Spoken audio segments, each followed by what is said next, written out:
Okay. Hello, everybody. How is everyone doing today?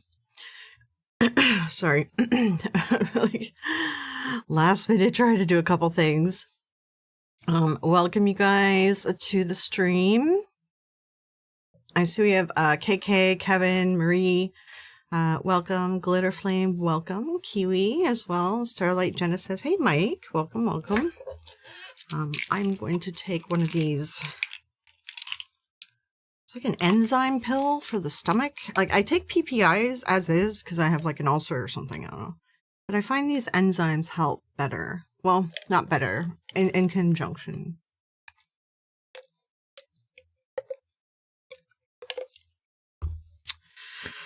Okay. Can everyone hear me okay today? Are we good? We have a lot of stuff to talk about. This stream is going to be like, we actually have a plan and we have things to talk about, and we're going to be like working through topics and such. So we actually have like a lot of stuff to talk about today. So, all right. Yeah, we're going to talk about Beardo first, Ken. Yeah. You're live. You have to go into surgery tomorrow. Well, good luck with the surgery. Hope you're doing better with your migraine stuff today. Yeah, I had a bad migraine Sunday, and it was yesterday, and I wanted to stream, or I wanted to get my recording done. Oh my gosh, I'm so sorry, guys. I just downed an iced tea, and it's like not sitting in my, I think I just gulped too much air. You know what I mean? It's the Beano enzyme. Like, this is no name brand, but I find it works really well for me. So I don't know. But it works good in conjunction with PPI, because I used to take it like when I didn't have a prescription med for the stomach, and I didn't feel like it worked as well. So yeah, you have pre-op tomorrow too. Oh, well, hopefully everything goes well with all your operation stuff. Everyone stays healthy and comes through. No, TENS machines, like, I am very, very sensitive to electricity. And it feels like shards of glass being like pumped through my body. I can't. The TENS machines are horrible. But tomorrow I'm getting the Botox. Tomorrow's my Botox day. So we'll have Botox done. Yeah. Okay, so we said some hellos, and I know it's been a while since I've streamed for you guys. Honestly, it's just like the time of the year, man. I'm getting like hit hard. So let's open with the Beardo thing, because we all just found out about it today. All right.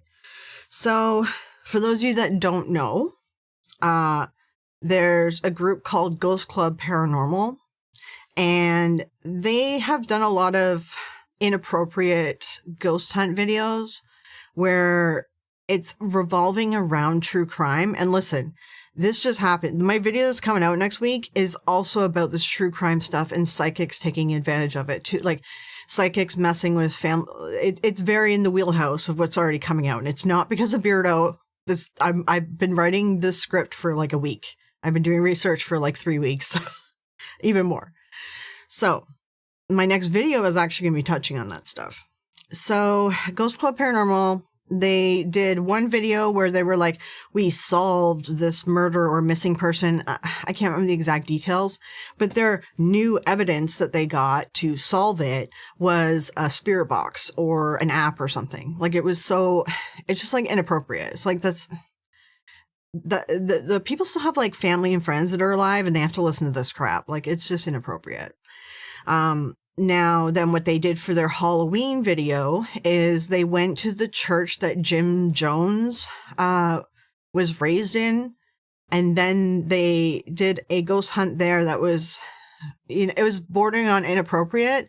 And then they played a tape of, and correct me the details, guys, they played a tape of, was it like the last day of like what was playing over the speakers at the compound before everyone drank the Kool-Aid? It was something like that. Like, it was a tape. It was revolving around like the victims. And that was like really disrespectful, you know? So like Beardo called them out the first video and they had a complete meltdown. Then they had a stream where all they did was insult him and had everyone else insult him. And then they tried to gussy it up, saying, oh no, it wasn't a toxicity stream. It wasn't a encouraging brigading, because we're raising money for the wildfires. They threw that in there on top. Like, it was a weird positioning. Okay. And then there was a rumor going around that Jade then said that Beardo caused her heart problem. But then it was leaked that Jade has had this heart problem for like a long time, like her whole life or something. Like, it's been a really long time. And then she admitted to, no, I never said that. Well, she said, I never said that. And I've had this heart problem my whole life.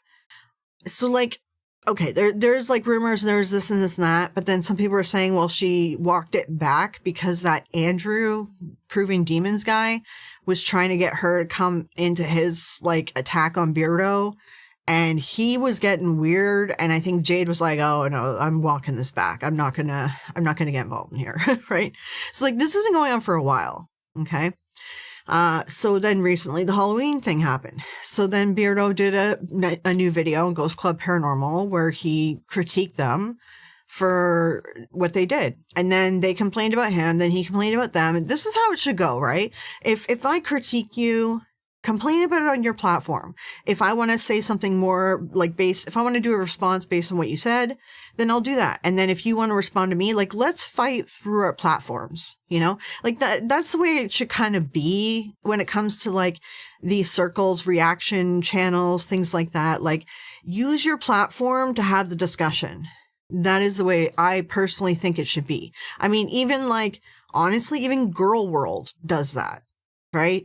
But what they decided to do was a bunch of copyright strikes, and the copyright strikes are like a takedown request. And when that happens, if you get 3 of them, then YouTube will shut down your channel and ban you, and you can never make another channel for the rest of your life. Like, it's called ban evasion. So like, you can't sign up for AdSense or anything in your name. And if the banned channel from that IP, if a new channel is made from that IP, it will then be banned, right? So the tapes were the last breaths of the people. Oh my God, is that what they played? I heard it was bad. I forgot. I still had a little bit more to watch in Beardo's video, and I didn't know about this tape thing, and I found out about it a few days ago, and I haven't gone back. That's very inappropriate. Yeah.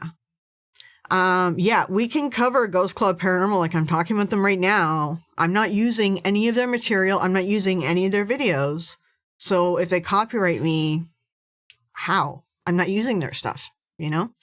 And I do think, like you said, sorry, I was responding to Glitter saying, I think all debunkers should cover Ghost Club Paranormal without using their footage.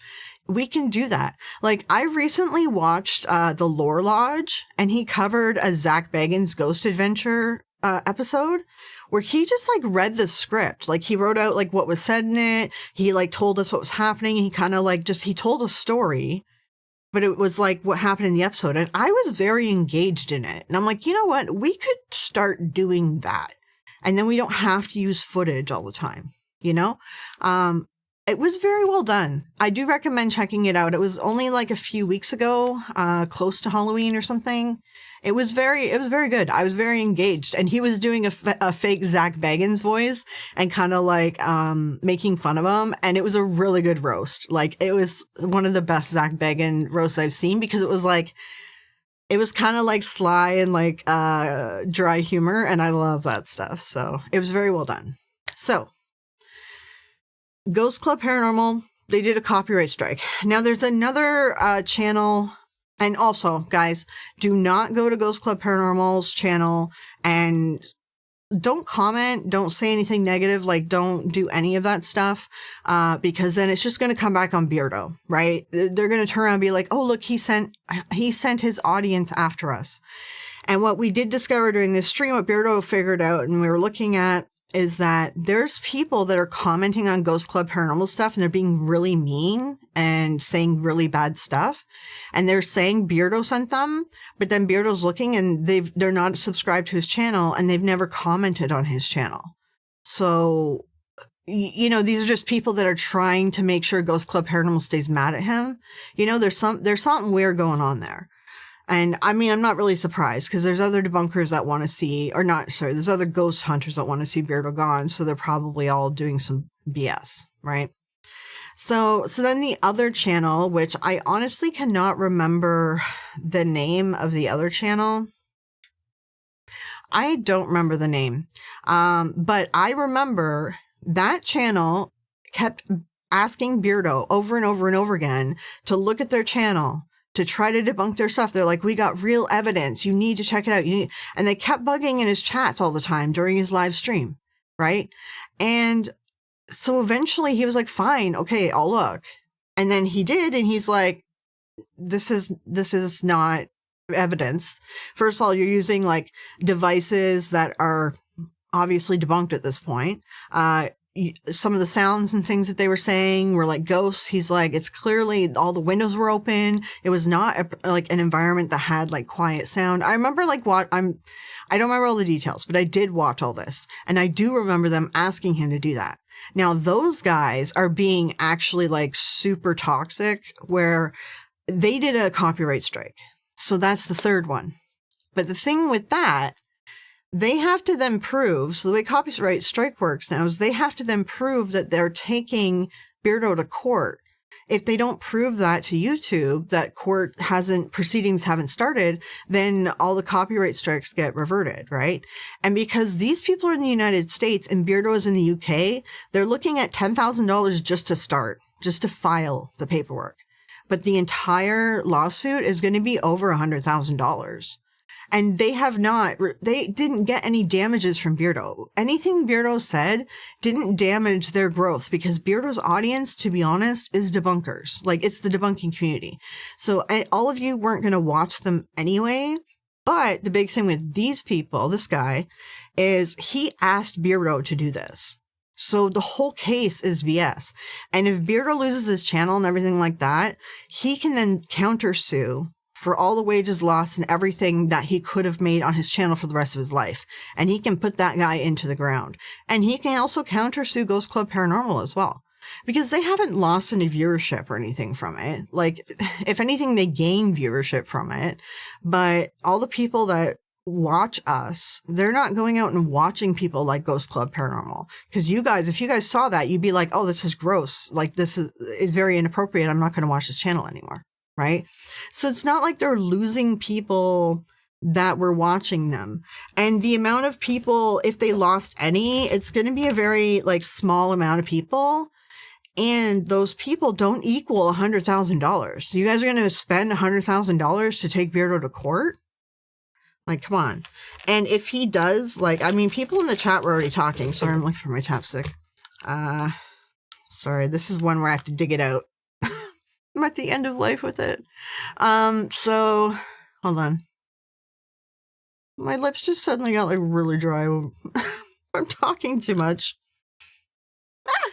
Okay, let me know if I get anything on my face. Well,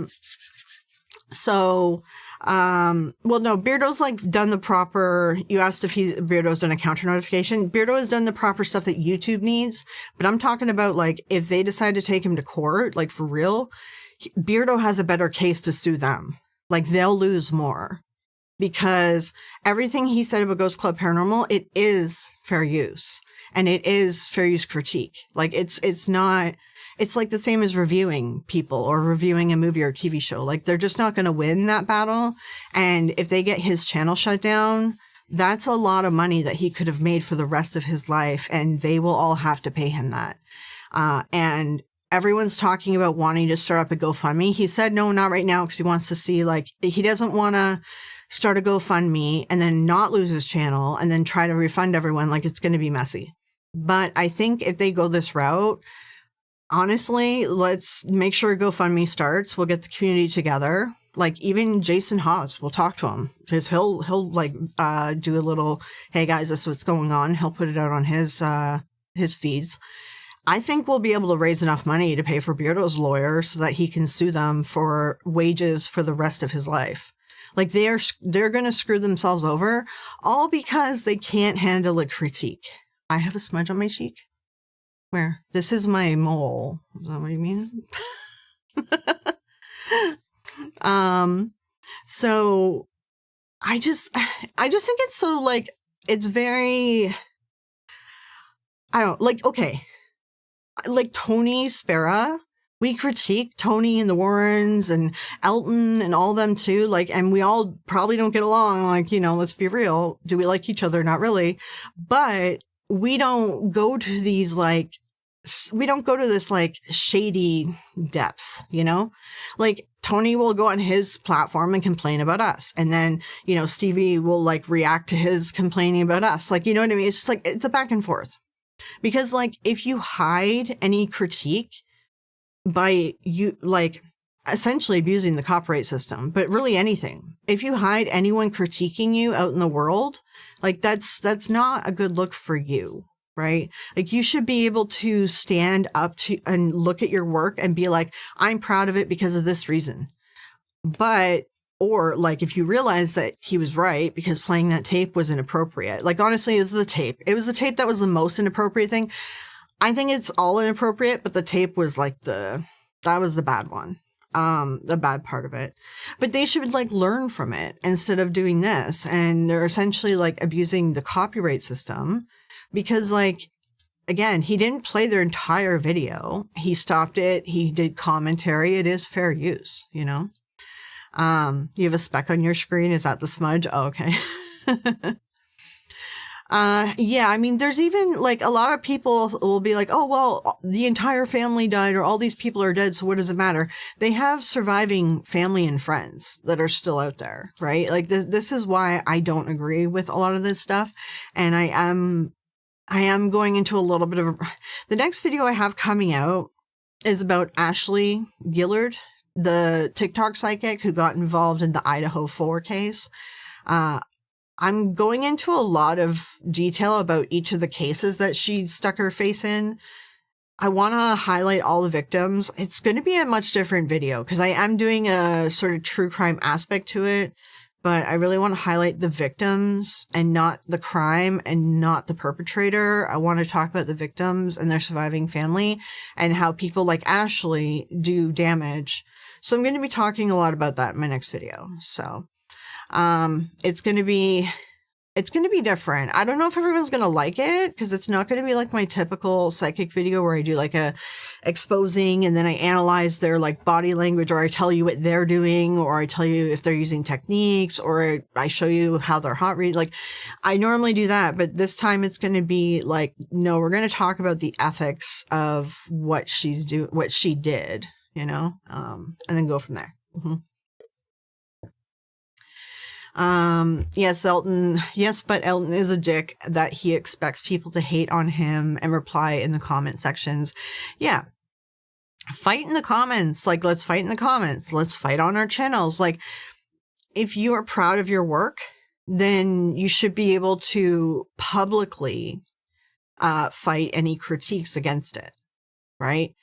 And the fact that they have to go to a copyright strike to get him to stop critiquing them. Whereas you know what would stop Beardo from critiquing them is stop doing videos on true crime. Like the Ghost Club Paranormal chicks, it's not just Beardo. Everyone else agreed. The way that they handle true crime stuff is very inappropriate. So like, just stop doing that. You know, it's not that difficult to pick another haunted place that, or at least like, I guess for me, I think like everyone needs to define where their line is. For me, I feel like if current, like, okay, like if someone, you know, if their life was taken and they have a brother and the brother's still alive, right? And if the brother, let's say the brother had kids and they're still alive. Personally to me, I think that as a ghost hunter, a psychic, a whatever, you should leave that family alone until like that brother's kid has kids. Like it's sort of like, I feel like for me, it's like maybe 2 generations and then maybe talk about it, like, or not talk about it, but use it for content fodder. Not that I agree with doing that anyway, but like that's sort of, I think, my line. And I feel like 2 generations. because people don't ever think that there's surviving family members, surviving victims, and they're dealing with trauma too. Even the true crime community, it's getting gross lately. I don't know if you guys have noticed, but it's disgusting. So I am going to actually be doing a lot of videos like this that's coming out, and I'm going to be covering stuff like this. And I was planning to do a true crime with ghost hunters and go into that as well. So we'll see if you guys like this video that's coming out. It's a lot of talking about the cases. Like, there's quite a lot in there, but I want to cover off the victims, and the cases that happened were during like that big period of the Black Lives Matter movement and COVID, the pandemic stuff. And there's like that nature of like just being like, I don't know, angry or upset during the BLM movement, like, or just like riled up to like make change. And then the pandemic hits, and then you're like being told you have to stay inside and isolate. And I think that sort of combination may have added to Ashley Gillard's like, you know, kind of mental break. However, I do also think that maybe she was just taking advantage of the whole thing. So I don't know, but it's something that we are going to talk about. Yeah. All right. Sorry. Let me scroll back for a minute. Yeah, Elton just gets in fights. Like, he uses his platform, or he'll just fight you in the comments instead of like doing the copyright strike. That's shady. That's just like, okay, you're obviously not proud enough of your work to stand up next to it, you know? Didn't some children survive the Jim Jones? I don't think so, but I might be wrong. It was Jonestown, some survived, but Jim Jones, they were all gone. But the thing is, they had family members that weren't part of the, that didn't like join the cult, right? Like, there's other family members out there. Yeah, so you think the survivors potentially need to be re-traumatized? They see or hear about it, that stuff. Yeah, like, imagine a ghost hunter's there, and they're changing the whole story and narrative of what happened to your loved one because an app told them. You know what I mean? And they have like millions of followers, and not that Ghost Club Paranormal does, but there's other people that do this, and they have millions of followers, and now those millions of followers are completely misinformed. I've even had people comment on my videos saying, I was wondering why I was getting these weird, dumb comments that I was wrong and I had the history wrong. And it's like a person who specializes in history in a certain area. And they're like, I was trying to figure out why people were coming suddenly. And he's like, and then I found your video and now it all makes sense. But he's like, but they have the history wrong and I have the history right. But these people just all believe these people, you know, all these ghost hunters. So I will be doing a video on that stuff. Yeah. Spectral Paranormal. Oh, is that the channel? Yeah, it's Spectral Paranormal. And again, guys, do not go to Spectral Paranormal's channel, because that just will help him grow. Don't leave any messages. People have left messages saying, Beardo's going to lose everything. Do you really want to do that to him? And he was like, yeah, I do. And also, apparently, there's like a bunch of stuff, like I did see some of them where Spectral Paranormal was getting like saying things in comments on YouTube that are like, it's against term of service, but they really don't like the LGBTQ community, it seems. So, yeah. I know you've done it respectfully. Yeah, that's what I'm trying.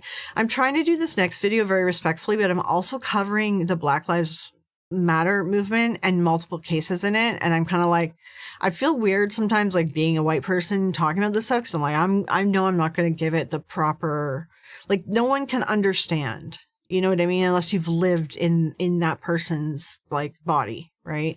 Just like how we realize as women, like, men just don't understand a lot of stuff that we're talking about. And it's just like, you got to kind of live it to understand it. All right. As long as you're not disrespectful, probably enjoy it. Yeah, I had a real rough week or two at the start of that, so it wouldn't surprise me if people took it even worse. Yeah. Wait, so what is the name of the paranormal group that's trying to take Beardo down? It's the, yeah, Dust. Just wait, though. It's the Ghost Club Paranormal and the Spectral Paranormal. Just wait, because Beardo needs to figure out what's happening, and we don't want to, like, put fuel on the fire. You know what I mean? Once the dust is settled, we'll figure it out. If anything, like, I think we should do if Beardo does lose his channel, I think we should do a GoFundMe to pay for a lawyer so that he can sue them all. The people who survived Jonestown were mostly ones who ran into the woods, and a couple went to the congressman's party. Oh, okay. So there were some that survived. Okay. Yeah, bring nothing to a fist fight. Yeah. Honestly, wouldn't be want to be lied about for profit on the internet. I guess my issue is people profiting off tragedy. That's my issue too, Rebecca. Yeah, it's very exploitative, and that's what I'm covering in this next video. And it's like, in an effort to showcase how it's exploitative and how it's inappropriate, I have to talk about the true crimes. So what I'm doing is I'm opening it up first with like a huge biography on the victim, and like just information about who they were as a person before everything happened. And then I'm doing a little summary of what happened. I'm not naming the perpetrator, and I'm not going into details about like how someone, like I'm not going to go into the gruesome details about like what happened, like what, you know how some people go into like that gruesome details. So I'm attempting something with this new video. I'm hoping that I'm being respectful enough with it, but I want to show how a psychic like lied about all these cases. And I think that's a lot more disrespectful personally, you know? So yeah. I don't think they want to be on my radar. Yeah, I mean, the biggest thing is just like, don't use their footage. Like, I think that's the way you handle people like Ghost Club Paranormal and stuff. Like, just don't use their footage. Talk about them and be like, hey, you know, guys, go watch their latest video and here's my thoughts on it because I can't use their footage, you know? Yeah, Spectral Paranormal has been begging a lot of debunkers to feature them. And honestly, like I saw a bunch of the comments that they left. They insulted a lot of people within certain communities, and that's just gross. Like I don't know. I would never feature them just because of that, to be honest, you know. You absolutely nailed it. I've talked about so many things I can't possibly truly understand. I just try my best to be empathetic and listen more than talk. Yeah. So that's happening with Beardo right now. So let's see what happens. Let's see if any of the strikes, essentially they have to show YouTube. So he whatever, notified it, whatever it is, right? So then they are required to show YouTube that they have filed paperwork to then take Beardo to court. And if they don't give YouTube that paperwork, then the strikes get lifted automatically, right? However, there are some people that are trying to, see if they can talk about the Ghost Club Paranormal. The thing is, like, I think, okay, Spectral Paranormal, nah, you can't reason with someone like that. I do think Ghost Club Paranormal has the ability to learn from their mistakes and grow. They just need to start listening instead of reacting. You know what I mean? Like, I think Jade and her friend, I can't remember her name. I do think that they can change. And I do think that they have some empathy and they're just not understanding why what they're doing is inappropriate. You know what I mean? Like, I think that they're just being a little bit immature about it and not like realizing the breadth of all this, you know?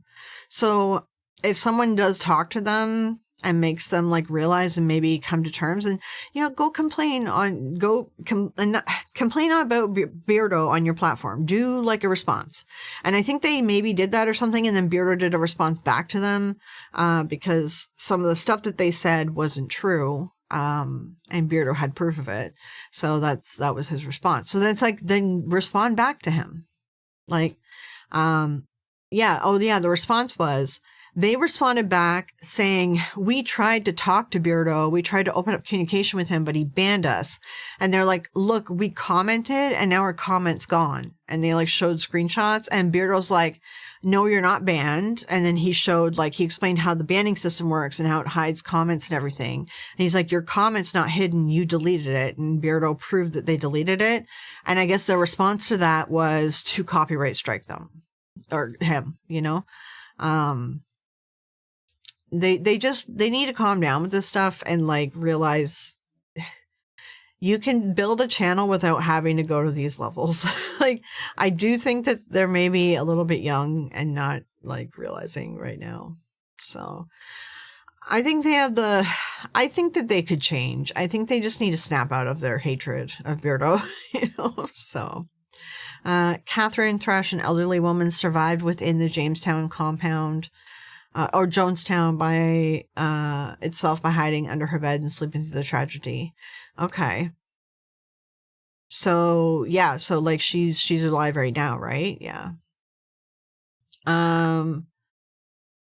Yeah, they're in the US dust, yeah.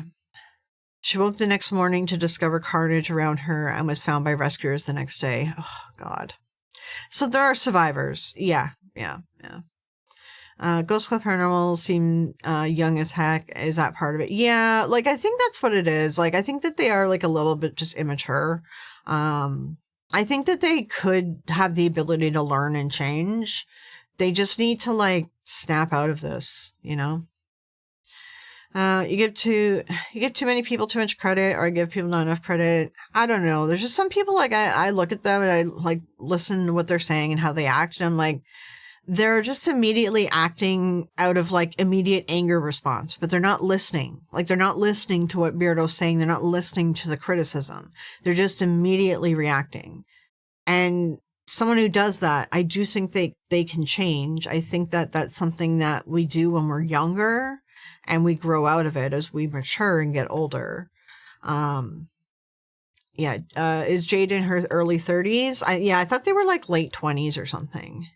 But like that's the thing. I don't know. I think that they could change. The other guy though, he seems really far gone. Maybe they shouldn't cover sensitive topics. Yeah, exactly. That was my point. They should stop doing this. Like that's it. Like do ghost hunts and on anything else. Just stop doing it on these sensitive topics that are fairly new. The first video that Beardo critiqued them on, I believe that it was either a missing woman or she was missing and then they found her, and she wasn't alive anymore. So, and that was like, it just happened or something, I think like 5 or 10 years ago. So like that is too soon. I don't know. I think it's too soon because all these apps and gadgets they're not real. They don't do anything. They don't find a ghost. So like you're being very inappropriate because you're creating a false narrative based on gadgets that have been heavily debunked, So copyright strikes are not a way to get people to believe them. Yeah.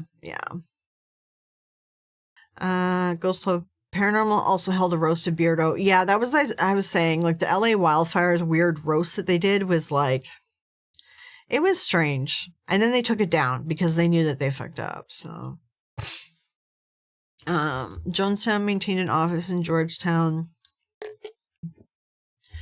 The office survived? Okay. Yeah, that's the thing. The early 30s are like early 20s today. Yeah, TikTok brain rot, I swear. It has made people dumber for longer. Yeah, if they want to change, they need to want to change. They need to realize what the issue is with what they're doing. They can't just be doing this stuff. Like, it's going to catch up to them, Young creators seem to think that copyright is based on the legal principle of I really want to.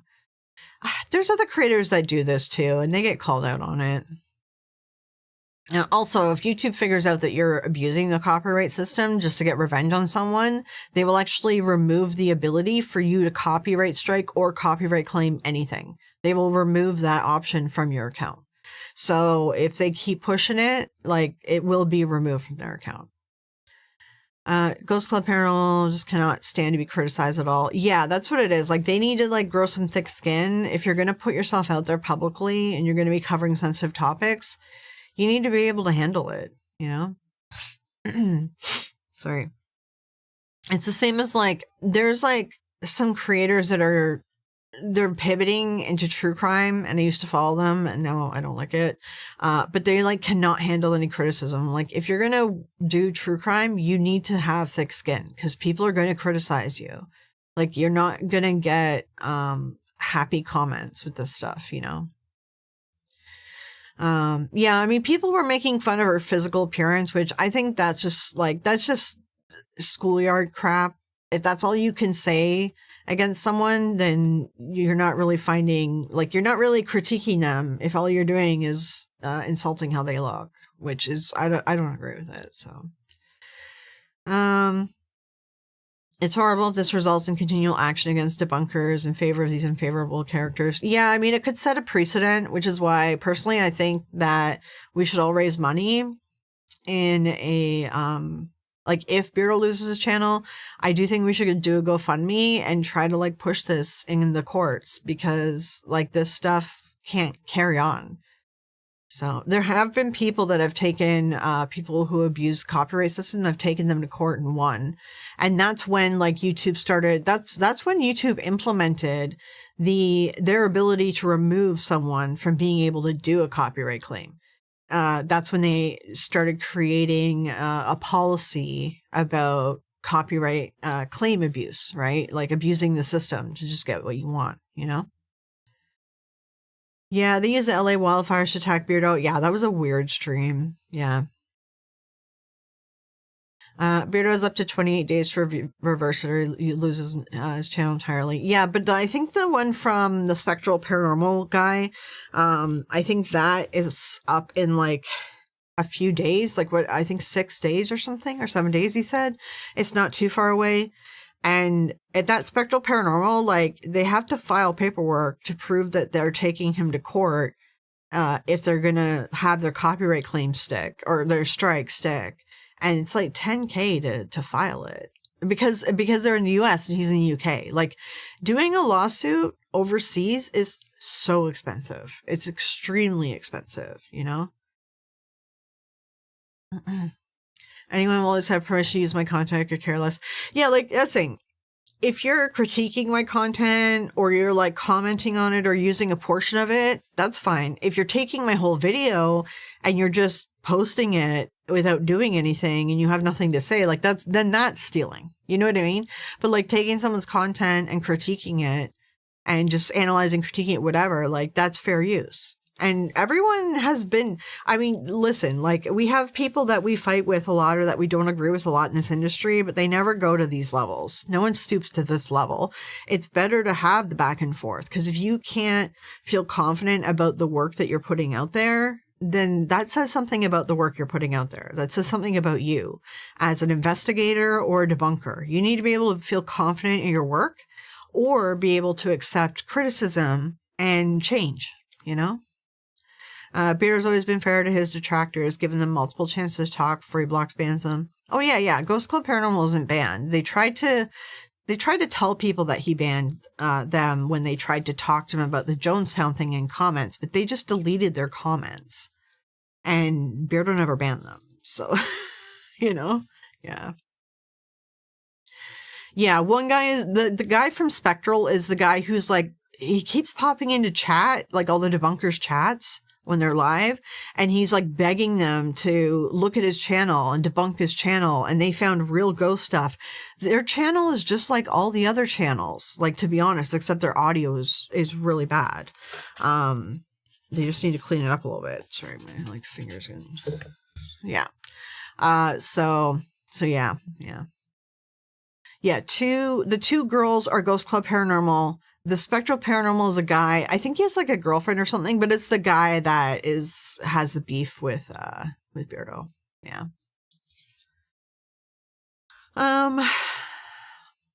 Yeah, there's a lot of weirdness going on there. Okay, sorry. Let me just check my messages and double check if anything popped up. Oh shoot. I need to be in the other message. Hold on.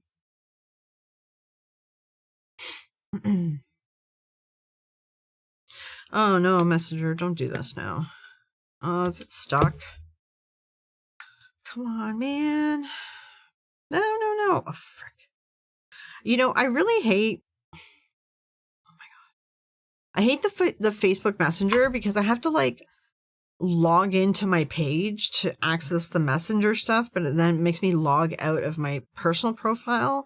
And all day now, it keeps, like, spinning. Like, it's loading and loading and loading.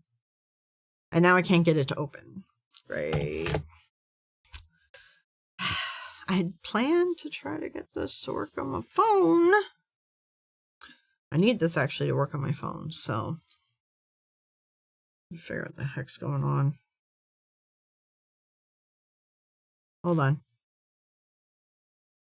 Because I'm trying to get this sorted for the guest that's going to visit us here. Okay, whatever. There's something wrong with her app today. I swear to God, man. Okay, I have it here. Hold on.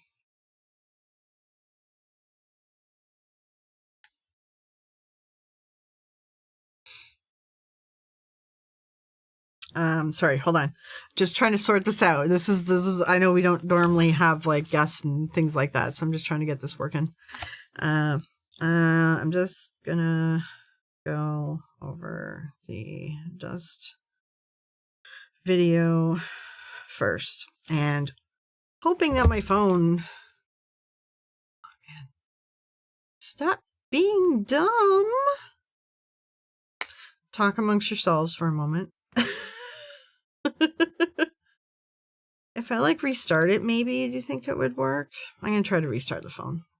Okay, as it's restarting, what we're going to do is I need to talk to you guys about, there was a recent stream, Dust I think is in the chat here, where Dust Productions, which you guys should all go follow him. He was doing a stream and it was regarding like Ryan Buell and Tessa and some other things like that. And then, so essentially someone who we trust that messaged like Dust and saying, oh, this guy is saying that he's Tessa's ex and he wants to come on stream right now and talk, right? And essentially somebody that Eric knows vouched for this guy, but we never, like, hindsight, Dust probably shouldn't have had him live. Like, you know, me and Dust have been working on investigating this after the fact. Yes, you know, hindsight 2020, should have said no, we need to like confirm who he is and look into him fully before we put him on. Because like there's some stuff now being said about him and we don't have everything confirmed. Like things he's saying, I found issues with like stuff that he said. Like I have essentially debunks for it. And there's stuff that Tessa and other people said in the comments about him after, and we don't have proof about those allegations.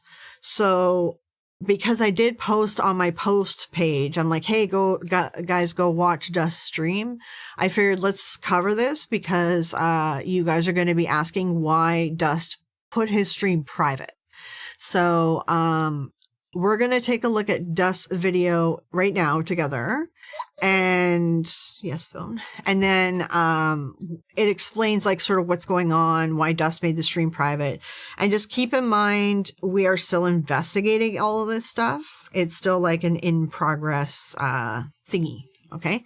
So let me just bring up his video. Hold on one second. And we're just going to like review it together. And I may have broken the chat. Hold on. Okay. I'm gonna fix the filter.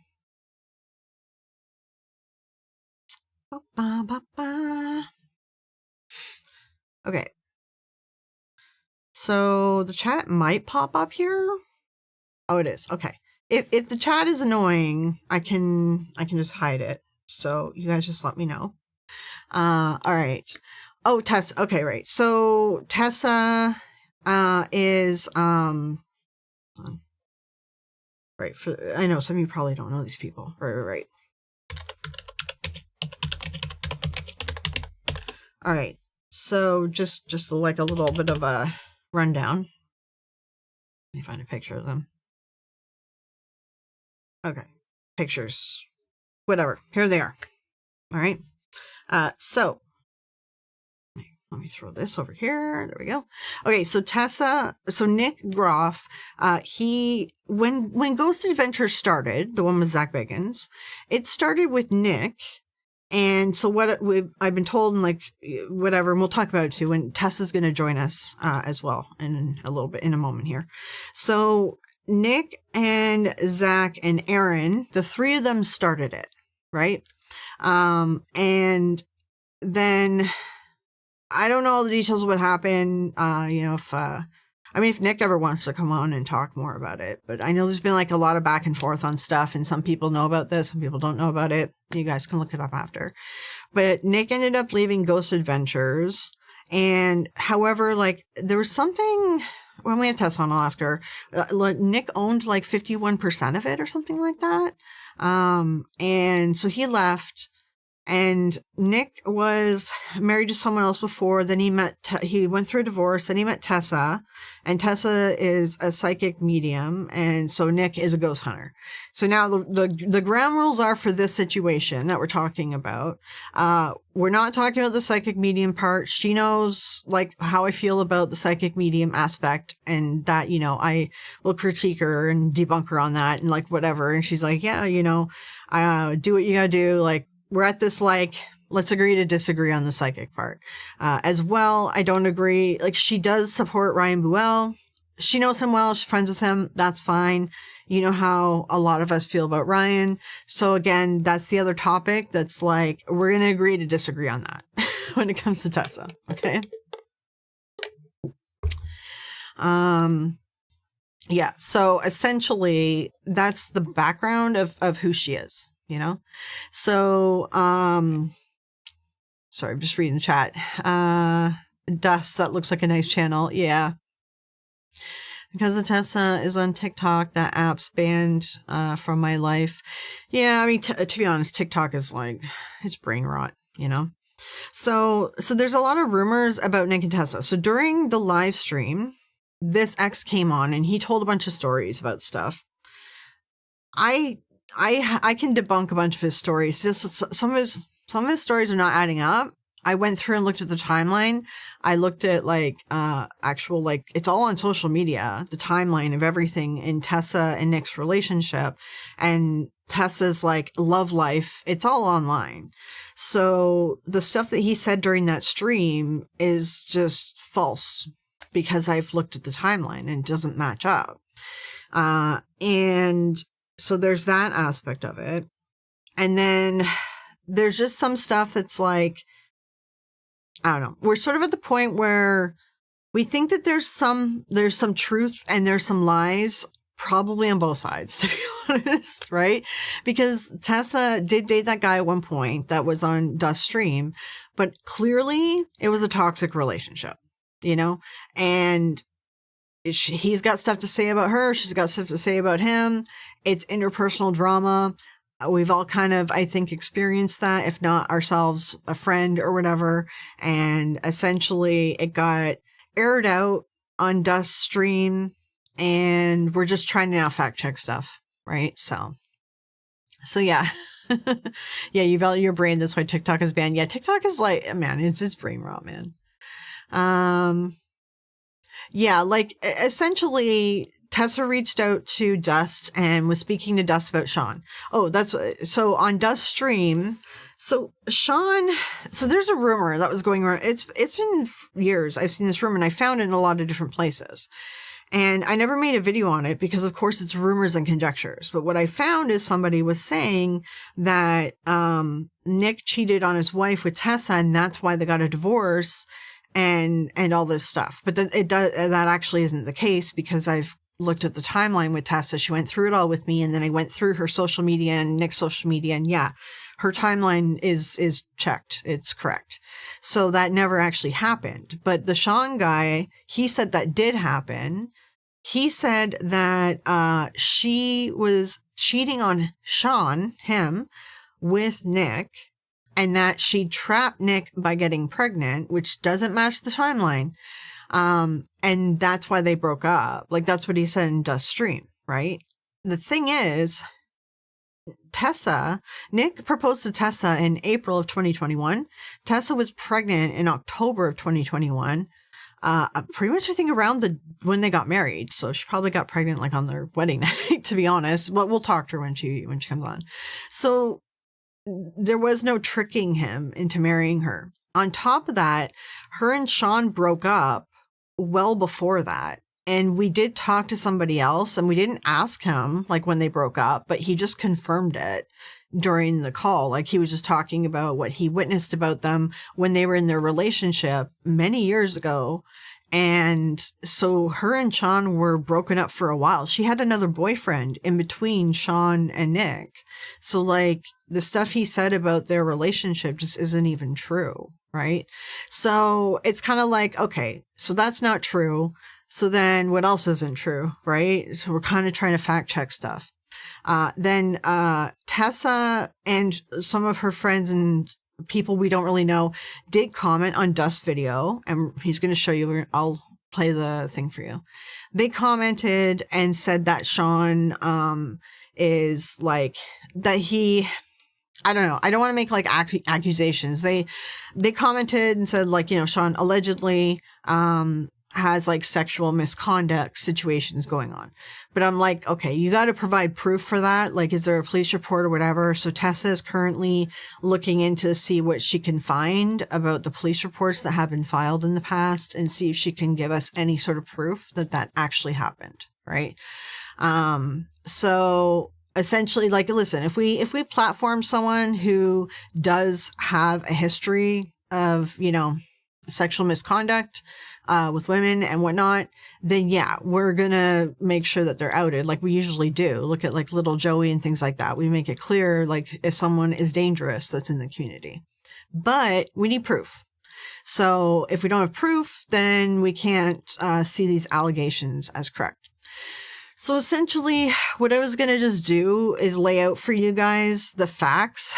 I don't have an opinion on this either way, but I'm just going to tell you, this is what we know about his story. This is what we know about her story. You guys can decide where to go with this. We are still investigating it. This isn't like case closed. We're still looking into it. And in the meantime, Dust has taken his stream down to private while we look into everything that was said, yeah. So essentially that's sort of the rundown of the situation. And so we're going to take a look at Dust's follow-up video for anyone that was watching the stream or saw my post and was like, what happened with the stream? Because it's on private now. So yeah. Yeah, the drama affects children if there are any real ones involved. Yeah, I mean, there's an aspect to Nick and Tessa that's to do with the kids, and something that like happened that I went on Dust's stream like to talk, and I was talking about how I heard about these rumors about them cheating and stuff, and then, the stuff with the kids, because she did do a post about the kids at one point, and we'll talk about it when she's on, but she's given me receipts on stuff that with her, I'm going to talk about more the relationship stuff and Nick's ex-wife. Dust is going to handle more of covering the Sean story.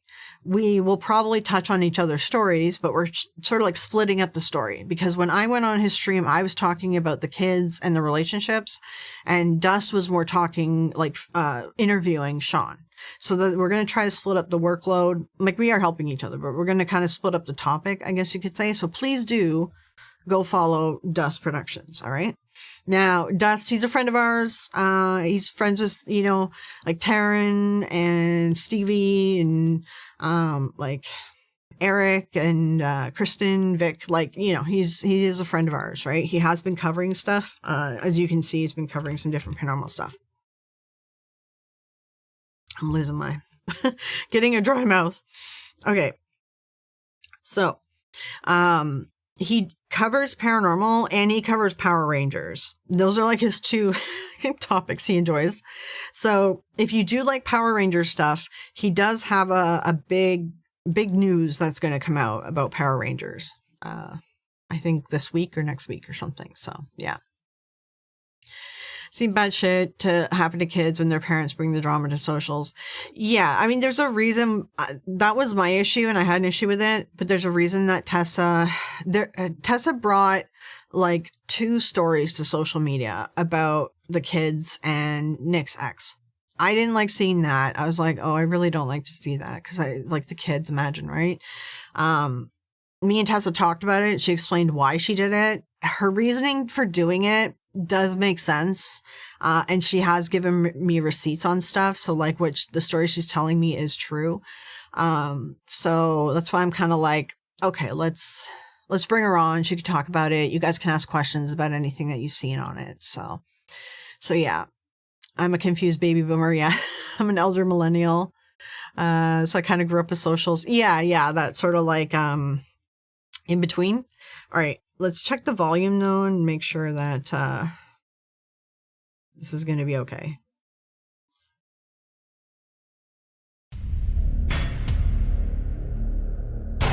Let me know. Oh god, I can't see my mic. Okay, let me know how is this volume? But I mean, Tessa, she is this volume okay, or is this like not? She was. What the fuck is going on?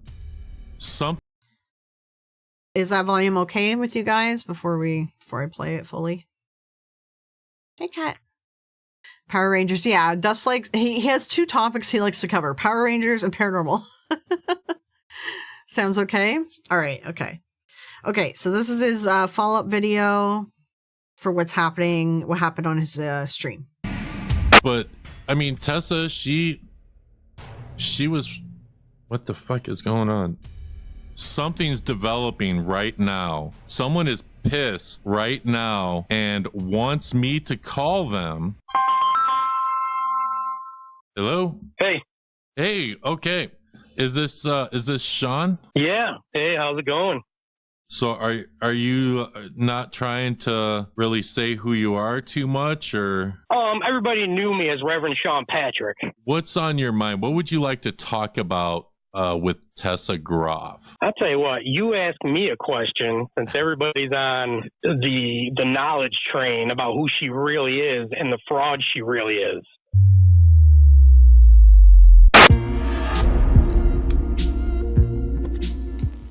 Hey guys, and welcome back. Well, that was an interesting live stream. If you actually managed to see it while it was still up, I guess good for you. That live stream is now private. Now, why would that live stream be private? Now, what am I talking about? Well, the live stream I did on Tessa Groff, responding to the comments she made on my video on Ryan Buell. I was live streaming, showing the comments, giving my thoughts, when all of a sudden someone got in contact with me. That was someone who wanted to expose tea on Tessa, claiming to be Tessa's ex. Someone gave him my phone number and called me while I was streaming live. Now, I brought him up and I was asking him questions. Sean Patrick Saramek, claiming to be Tessa's ex, sending me photos, and of course making accusations live on stream.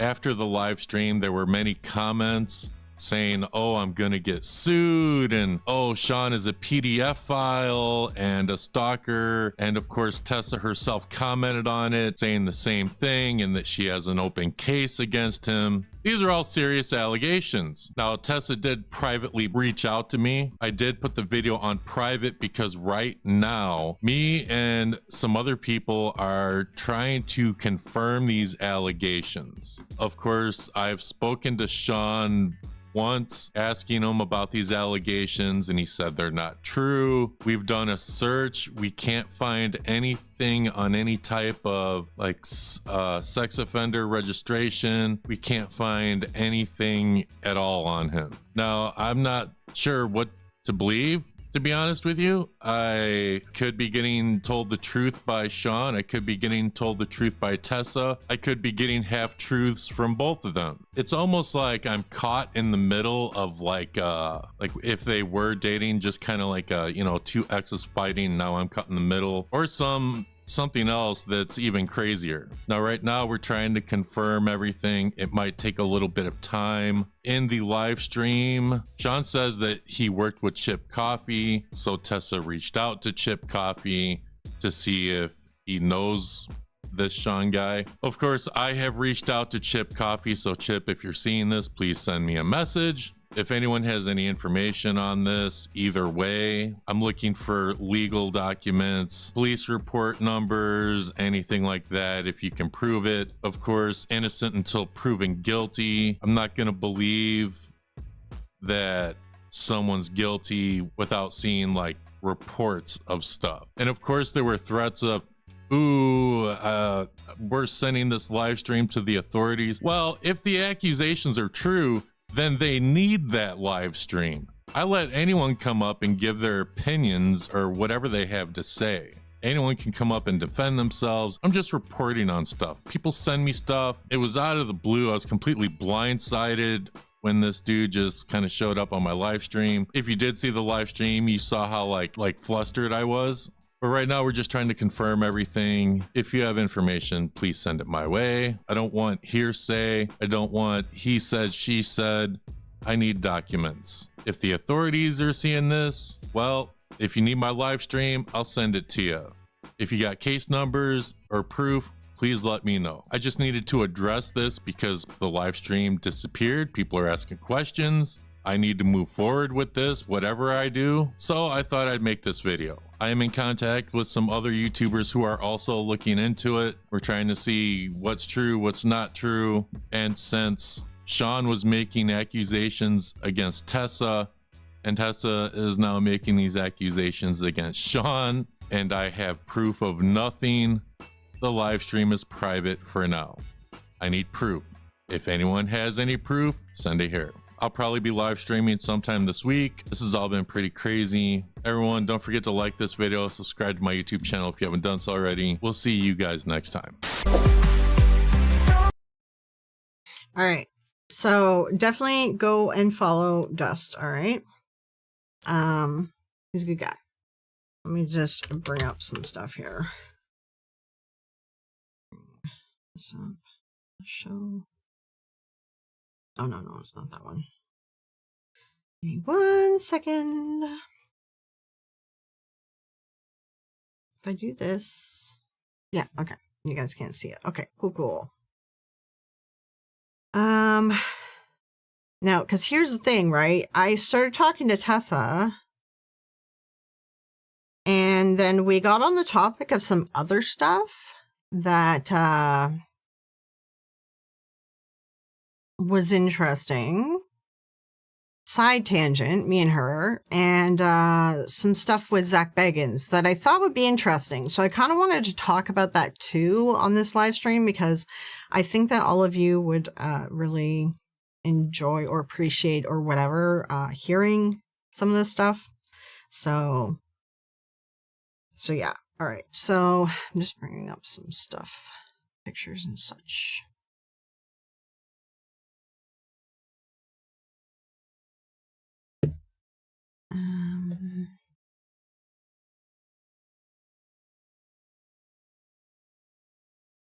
Hold on, making sure this is okay to show.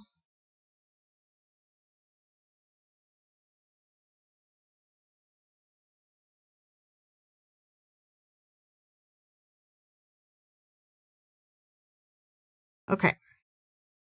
Okay, so this is to do with Sean. And this is to do with X, the X stuff. Okay. So let me just bring this down.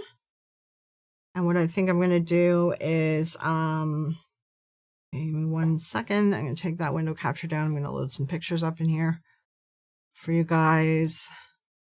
Just some simple things I kind of took. And I mean, there's more stuff out there too. So, and some stuff that I don't think we need to show. All right. Okay. So quick follow up with the chat here, and then I'm going to hit the washroom, and then I'm going to get Tessa on the line here as well. And then you guys can ask her questions, but I'm going to kind of go through the timeline of things with her and sort of what led to all these different other things that happened as well. All right.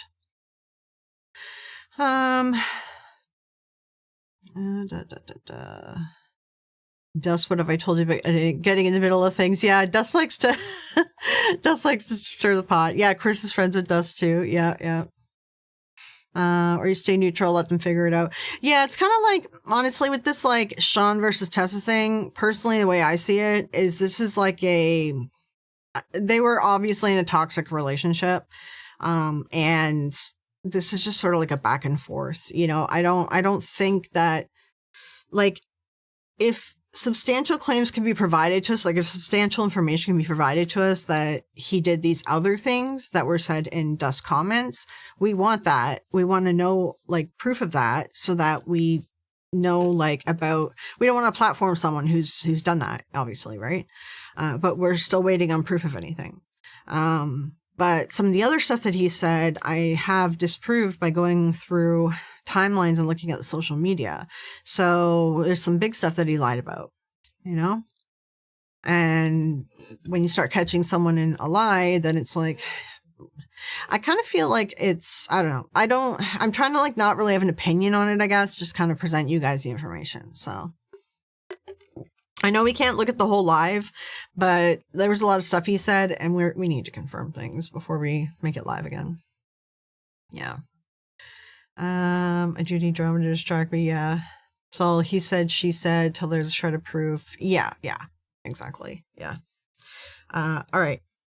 Actually, you know what I'm going to do? I'm going to go on the bigger camera. Here's what we'll do. I'm going to do the bigger camera.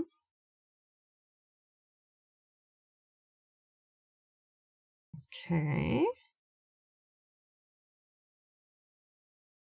And then I'm going to do this. We'll do like a little window capture or something. And as I show you guys, like, some pictures or whatever, I can just sort of like bring it up. I can make it bigger as we go too if we need to. So I'll kind of like throw it in here for now. Okay, so intermission. I'm gonna just use the bathroom real quick because I drank a lot of stuff before we started. So I'll be right back.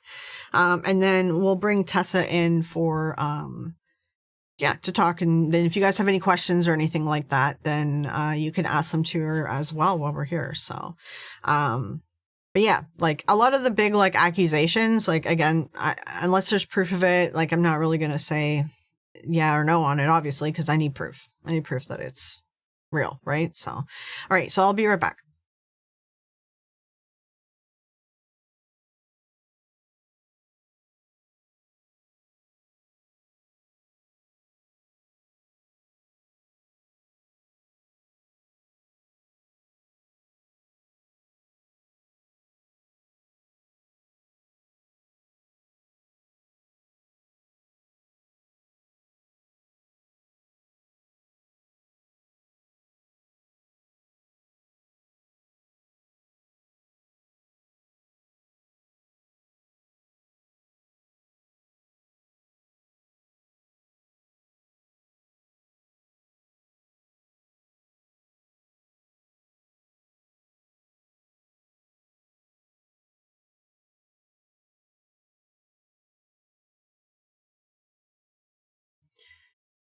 Okay.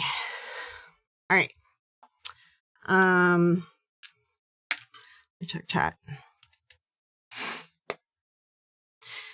Yeah, like, I'll let you guys decide as an audience about the accusations back and forth.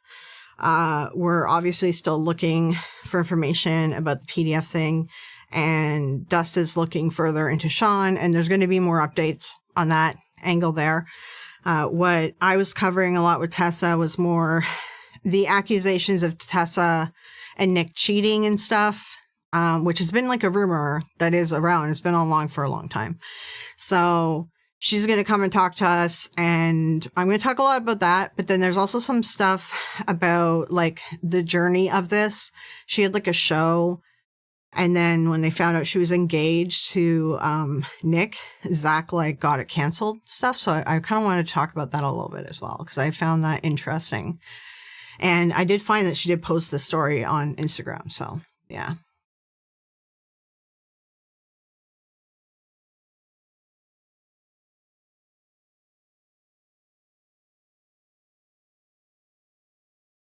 I don't know, Chris, what you're saying. Okay. Trying to understand. Okay. Tessa says that they weren't dating. So hold on, I'm gonna bring her in.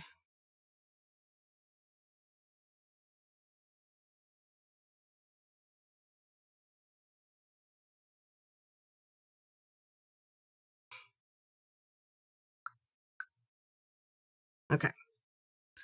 Okay, so like I said, there's still more. My stream here and Dust's video here doesn't mean like it's the end of anything.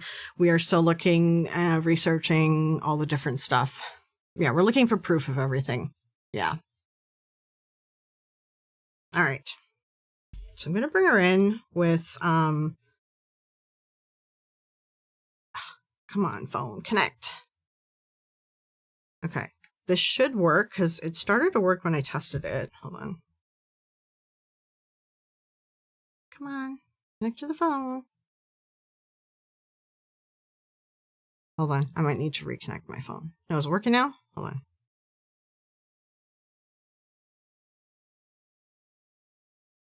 Thank you.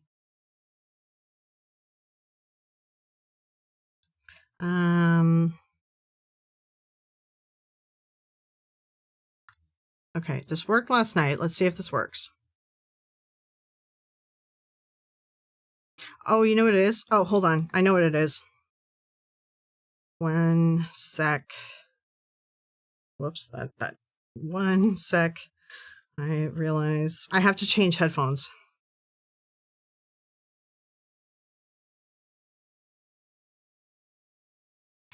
Okay.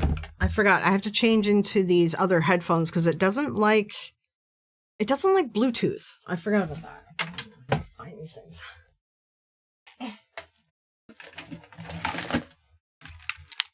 Oh my god. I have so much stuff everywhere right now. God. Okay.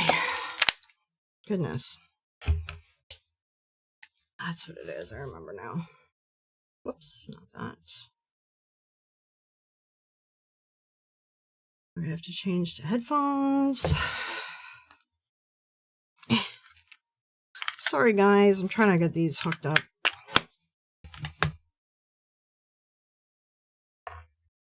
Okay. Let me just test. Hold on, testing.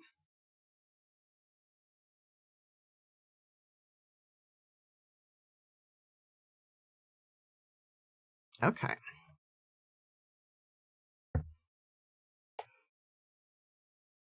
Okay, so now.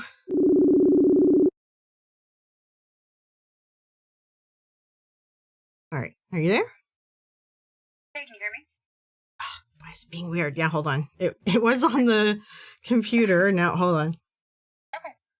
Okay. Transferring to PC. Hello? Are you here? Yep, I'm here. Okay, now I can hear you on the computer. All right. Let me know, guys, how she sounds. If she's too quiet or loud or whatever, I can adjust her. So, welcome, Tessa. Thanks for having me on. All right. So, where's my notebook? Okay. So, like, one of the things that we kind of started with when I first talked to Tessa was trying to get the timeline down. Because Sean accused her of cheating on him with Nick. And she sounds fine. Okay, perfect. And then, like I said, so Sean said he was dating Tessa. Then Tessa cheated on him with Nick. And then, essentially got pregnant so that he would marry her. And this is where the timeline doesn't match. Right? So, yeah, big time. Yeah. Yeah. So, Yeah, and I do want to state really quick, just for the record, I did see that Dust had wrote that Dan said that he could quote him and that Dan had mentioned that we'd been dating. Dan is now really good friends with Nick, and I consider him a friend as well. But at the time where Sean was kind of in the picture, Dan and I weren't necessarily friends. It was more of a business relationship. So Dan was more of, I guess, at a far and looking at things as me almost as a client where I would come in and do the events with him. So he didn't really know me personally back then. It was more so, like I said, client based. So to what people thought and what Sean told everybody, there was this huge big relationship and he's living with me and all these things, and that never took place. And the reality of things was He was obsessive. I wasn't the only woman that he did this to. He went from woman to woman in different states, obsessed over them, pushed his way into their lives. And at one point he did, and I'm going to say this because this is my experience. I won't talk about any of the other people, but he personally attacked me physically, tried to kill me, and that's why I tried to get a restraining order against him. So I just want to clear the way from my point of view. I won't talk about other things unless there's proof, but I do know other women went through the exact same thing as me, and I think worse. Right. Yeah. And Tessa is currently, because this happened a long time ago, which we did talk to Dan, who runs Hinsdale House, because he used to run this psychic event, right? And he said that he had Sean as a psychic. And this was, I think, a while ago, like what's 20? Oh gosh, my computer's freaking out. Now connected to Florio. Sorry, it's Alexa. That's okay. Yeah. So I think he said it was like 2017 or something. I think even further back than that. I think it was because I was pregnant with my second son and I was still in a relationship with their father. So it had to have been like the end of it can't be 2015, 2016. I'll say it's 2016. Yeah, then 2016 or 2015. I mean, he had the exact year, and I just don't remember off the top of my head. Really quick, Rebecca. Yeah, this is U.S. people that are in the U.S. So essentially, what Dan? Oh my God! Now connected to Florio. Can you shut up, Alexa? I'm just gonna unplug you. I swear Alexa's possessed. That's why I can't have her in the house. She's just like does the most random stuff sometimes. Yeah. All right. So Dan's from Hinsdale House. So he did explain. He used to run like the psychic fair, right? For those of you that remember those things, or I mean, I think they're still around. So he had Sean as a medium around for it. And as part of that, like there was other psychics and everything that would attend. And then he told me, he told Dusk, because we were talking, that in like 2016 or 2015, Sean was at the event. Tessa was also at the event as a psychic too. And this is Dan's, I'm quoting Dan's, what he witnessed. All right. And you guys can decide to do what you want with it. Dan did witness that Sean was sort of like following Tessa around and, like obsessively making sure that he knew where she was at all times. Like even when she went to the washroom, he would like follow her to the washroom and stand outside of it and wait for her to come out and sort of just like constantly on her the whole time. And then that's when like he was saying to us that then you guys were dating and he was like, oh, that it seemed like a really iffy relationship, but I wasn't close with Tessa or any of them, so I didn't want to stick my nose in the business, right? And then he said that then the following year, I think it was, that he tried to hold a psychic fair again, and because Sean was there, none of the female psychics wanted to come. This is what Dan says from Hinsdale House. You guys can decide to take it and do what you want with it, all right? So he ended up having to drop Sean from the psychic fairs because all the other women, like he says multiple psychics were like creeped out by him and like didn't feel comfortable around him. All right. So this is sort of like what we're at right now. I'm giving you guys all like personal anecdotes. You know, like I said, you guys can do what you want with it. We're trying to dig up and see if we can, like Tessa's trying to dig up and see if she can find any old police report or anything that she had at the time from back then, because that would help solidify what's being said, obviously, right?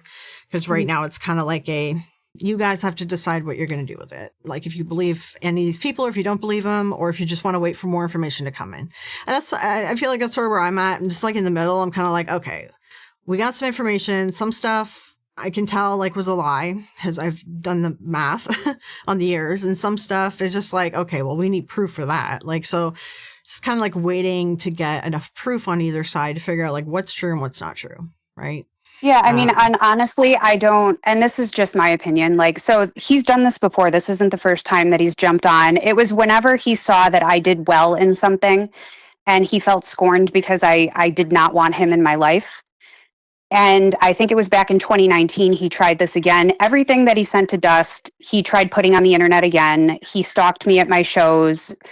And now, several years later, he did it again, you know? And so it's like whenever he sees something about me where he thinks he could just try to destroy me, that's what he tries to do. This isn't a case where it's just two toxic exes who are going at it. I mean, this is an obsessive person who literally attempted to kill me. And I could say that with confidence. Just thank God my kids were not home at the time. And, and here we go again. And so I think I explained this to Dust. I'm a big girl. I can handle rumors. You can say that's why I told you, right, Floro? It's like, you could say whatever you want about me. If you want to debunk my psychic stuff, go right ahead. Like, have fun with it, right? Like, I agree to disagree with you.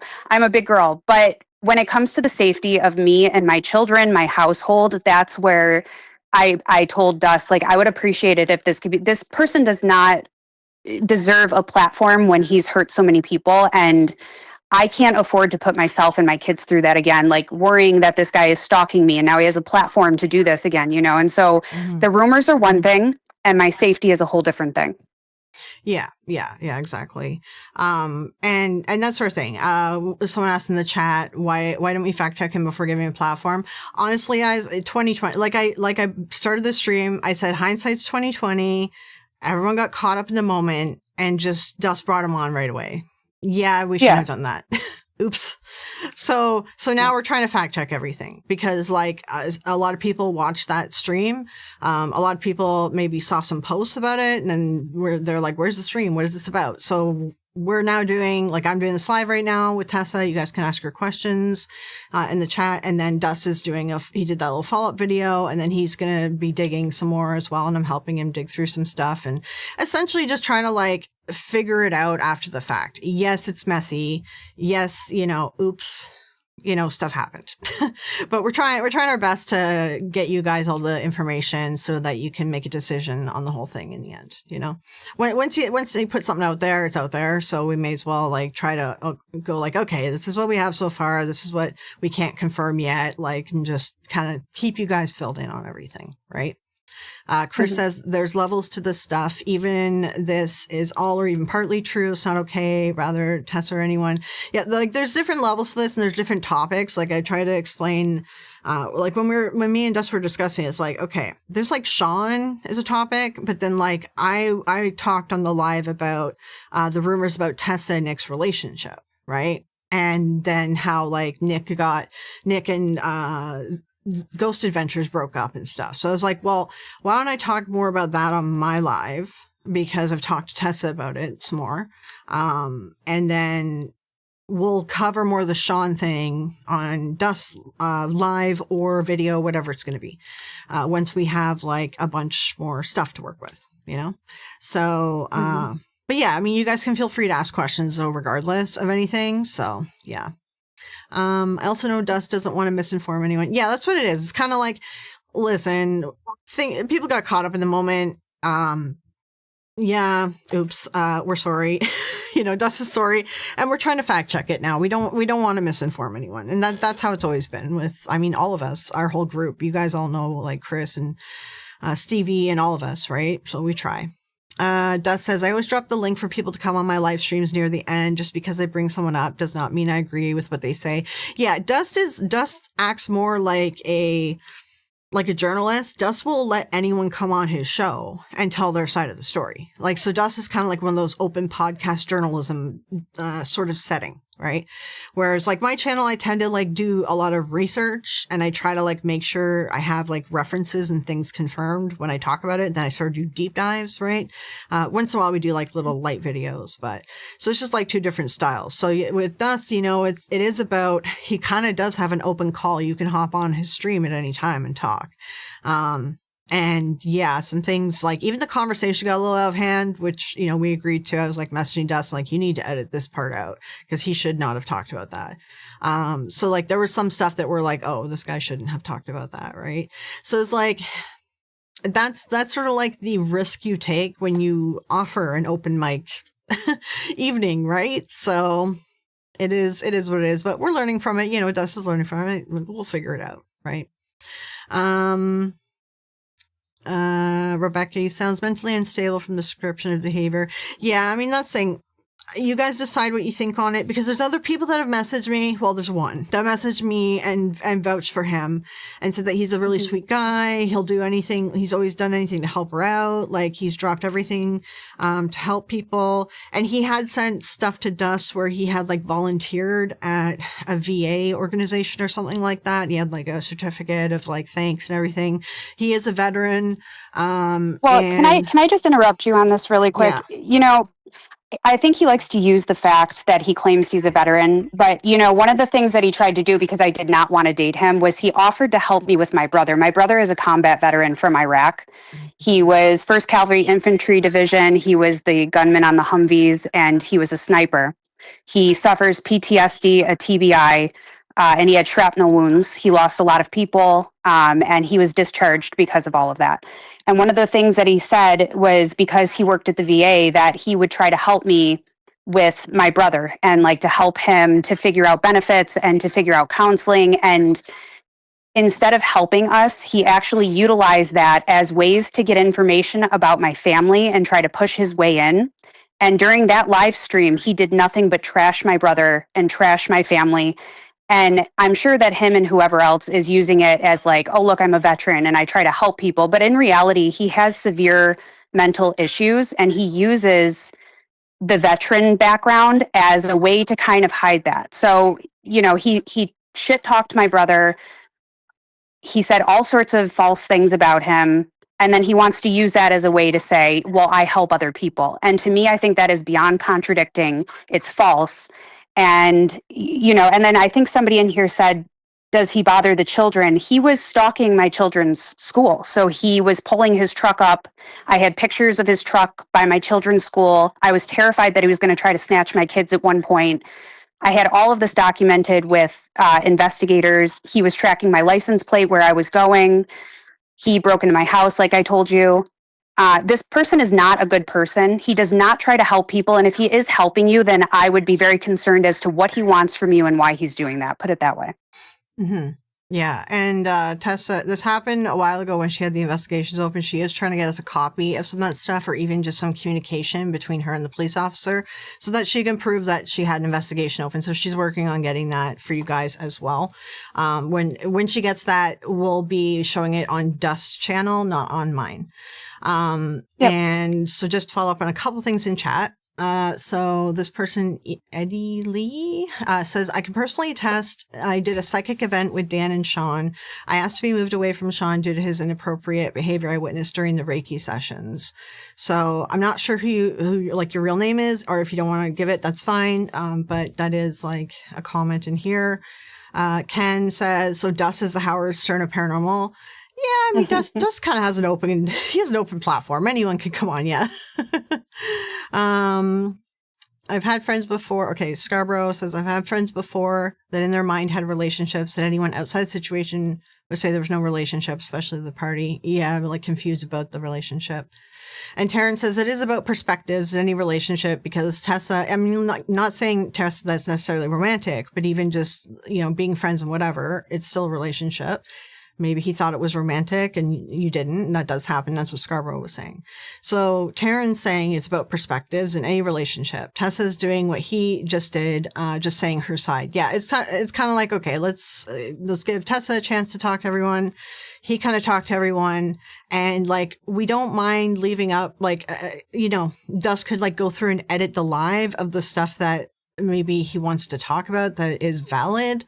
But it's kind of, yeah, we're trying to confirm stuff. You know what I mean? Because now a lot of stuff's out there. So, yeah, I mean, in reality, I would love to move on to what you initially wanted to talk about, because I really don't think he even deserves the platform at this point. So, yeah. So what I wanted to talk about really to bring on is, because this is an ongoing rumor. This has been ongoing for some time.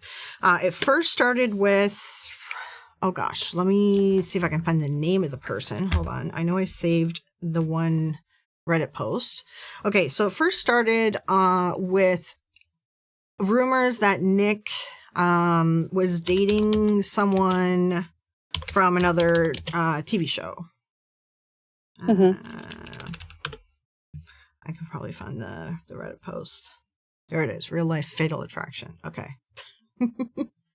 Is that what it's called? Yeah, that's what they labeled it. The Reddit says Nick Groff is in a real life Fatal Attraction.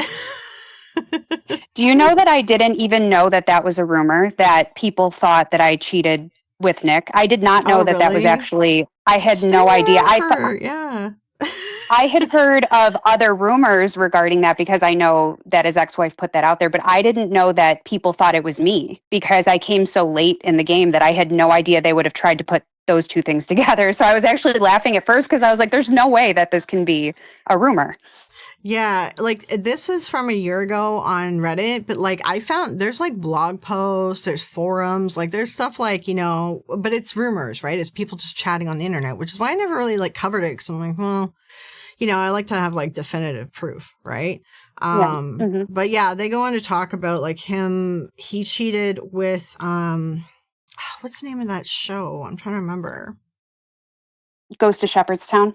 Yeah, that's it. That was the first rumor. And apparently that was going around during that time. And this is like before your time, right?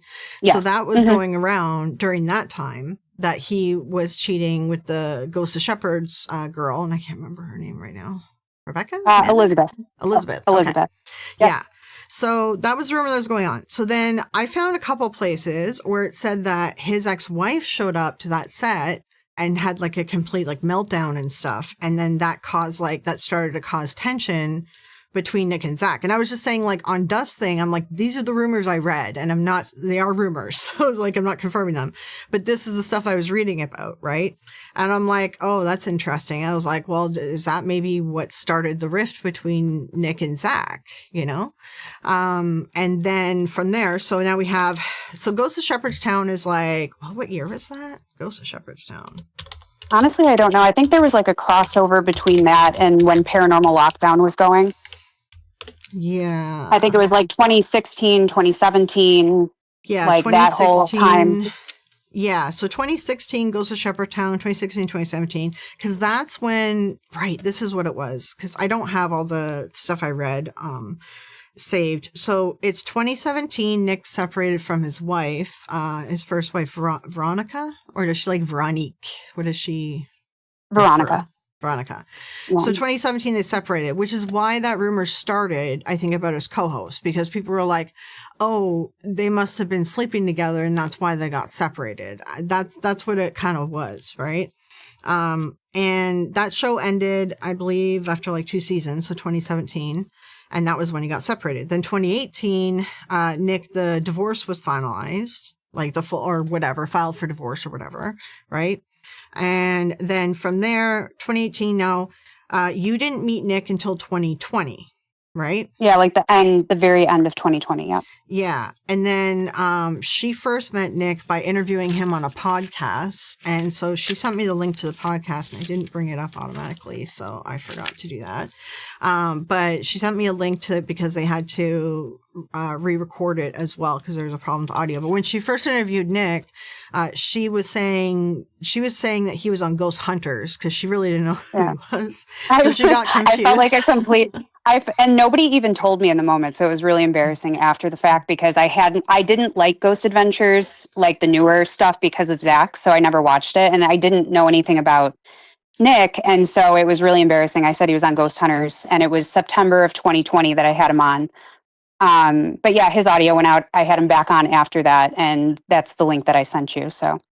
Yeah. And so, the thing is like, so guys, Tessa did like send me a bunch of this stuff to do with Veronica, which is sort of what we're talking about in these rumors about the cheating and everything. Right. So they've been like kind of having problems with Veronica. Like he's been having problems with Veronica ever since. Right. So, Tessa and Nick met each other in 2020, which is why these rumors started, because you guys were then engaged by April of 2021, which is super fast. And that's where a lot of people were like speculating as to why, right? And I suppose maybe that's why Sean was saying you got pregnant or something, but we know you got married in October because we have here October 22nd, 2021. And, what was Luciano or no, what's his name? Yep. Luciano. So he was born April, right? I believe. Yep, Was it? all of them. Everybody was born April. Yeah, we had two. We had two boys together, and both were born in April, just different years. But yeah, we met in September of 2020, and then by April of 2021, he did propose. I was equally as surprised, and then in October, we had planned our wedding, and right before the wedding, I was getting super sick and found out I was pregnant, like right before we had the wedding, and that's kind of how that played out. Oh, okay. I thought that maybe Yeah. like you guys like conceived on the wedding night. I'm like, oh, that's That would have been cool. interesting. Yeah, no, I guess he just wanted to get there for the wedding. I don't even know, but Mhm. I found out I was pregnant right before the wedding. So Yeah. So like you can just do the math, and that means that she was pregnant in October, and Nick proposed in April. And so then here's the other part. I couldn't find your part one because I had to like scroll through everything. This just popped up on the Google when I Googled you. This Instagram post popped up of your part two about your show getting canceled. So this is something else that I did want to talk about because I thought it might be interesting for the viewers to talk about as well. yeah, So, and can I just like swing back for 2 seconds just because you already covered it. I just want to say, like, from Nick's perspective as well, because we talked about it because it became such a huge thing. Like, you know, when people found out that I was dating Nick, of course, people wanted to know, like, oh, what is this? How did this happen? You know, and then I did hear about Nick and I have a very open, like, communication in our relationship. So we know everything about our pasts. And I kind of told you that while we were talking. He never cheated on anybody. You know, like his relationship with his ex-wife was awful, and they chose to separate based on that. And, you know, he wasn't dating anybody until after the divorce was like pretty much finalized. The ex-wife had already been in a relationship. There was no cheating, you know, and I think what happened is she was so insanely jealous over Elizabeth that she went to every outlet you could possibly think of, made fake accounts. She said horrible things about Elizabeth. She stalked Elizabeth, from my understanding. That's what I believe happened. And then, you know, and then it's like I come along and then I began going through those exact same things where she was just insanely jealous, found different accounts or fake accounts, said things about us. And so all these rumors just start circulating, right? And I think the biggest thing is like, Nick is one of the most honest people. Like, you might not always like what he has to say, but he's going to be honest with you. And that's how he is in a relationship as well. Like, if it's just not working, he's going to tell you. And if him and I have an issue, like, we come right out with it. Like, let's figure this out. And that's just how he is. So he's not the type of person to cheat on anybody. So I think that was important that we clear that up, is he's not a cheater. I'm not a cheater. Yeah. And that is definitely not how we happened either. Right. Yeah. And and that's the other thing I wanted to mention too, that so like the timeline doesn't work because you were also dating someone before, like you dated someone in between, like before you met Nick too, right? So yeah, like, for like 5 years. Yeah, I was with somebody for about 5 years. Yeah, so like the timeline just doesn't make sense for what Sean claimed. So there's that one. And then the other one is, and I was trying to find my pictures of it, and I'm like, where the heck did I put it? If I close, are you still on the phone? I think you can still hear me. Yep, right? I'm here. Yep, Let I got me see. I might have put it on my phone. I have proof that you were a teacher, essentially. And he said that you were never a teacher. So yeah, his favorite thing whenever he got mad at me, meaning Sean, was to discredit who I was as a mother, as a career person. I mean, I have a master's degree.